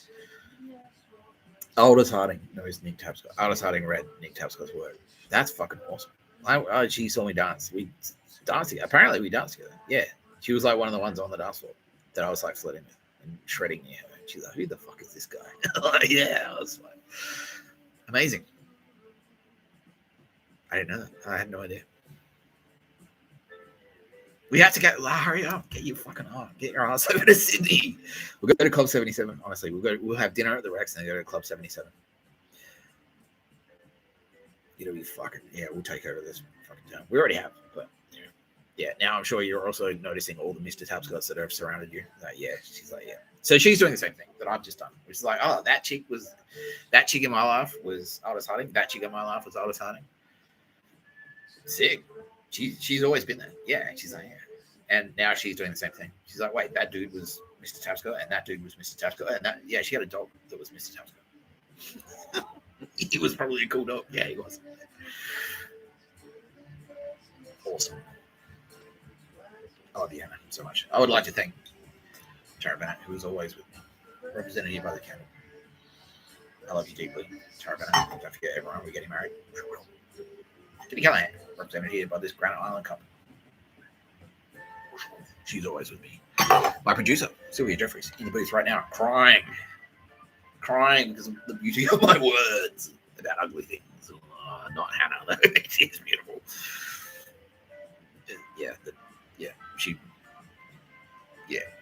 She makes the world a better place in an ugly way sometimes. There's always an artistry to her work. Let's put it that way. A poetry, as it were. There's a poetry in her work. Sylvia Jeffries. Executive producer Roz, who is, how you doing, Roz? Let's check in on Roz. Who's not a turbo babe, and he's not Mr. Tapscott. Is he shitting his pants, or is he just having a great time? He's having a great time. That's what I want to hear, Roz, because, that's the point, man. Like, cool people like Roz. It's like, let's just fucking, why can't we just hang out? Like, there's a couple of schooners, watch the Roosters game, That's it. That's it. Don't save the Jews or anyone. No pictures of a bird. What's the other thing I was going to do? Ooh, 4 minutes. I don't have time. I just want to say as well, Kitty Callahan is now more than happy to be called, very quickly, Kitty Callahan is now more than happy to be referred to as Jesus Christ, because Christians worldwide are fucking coming to the party, and she is stoked. Jesus Christ, you've made Jesus Christ extraordinarily happy, Christians worldwide, especially you, Mormon Church.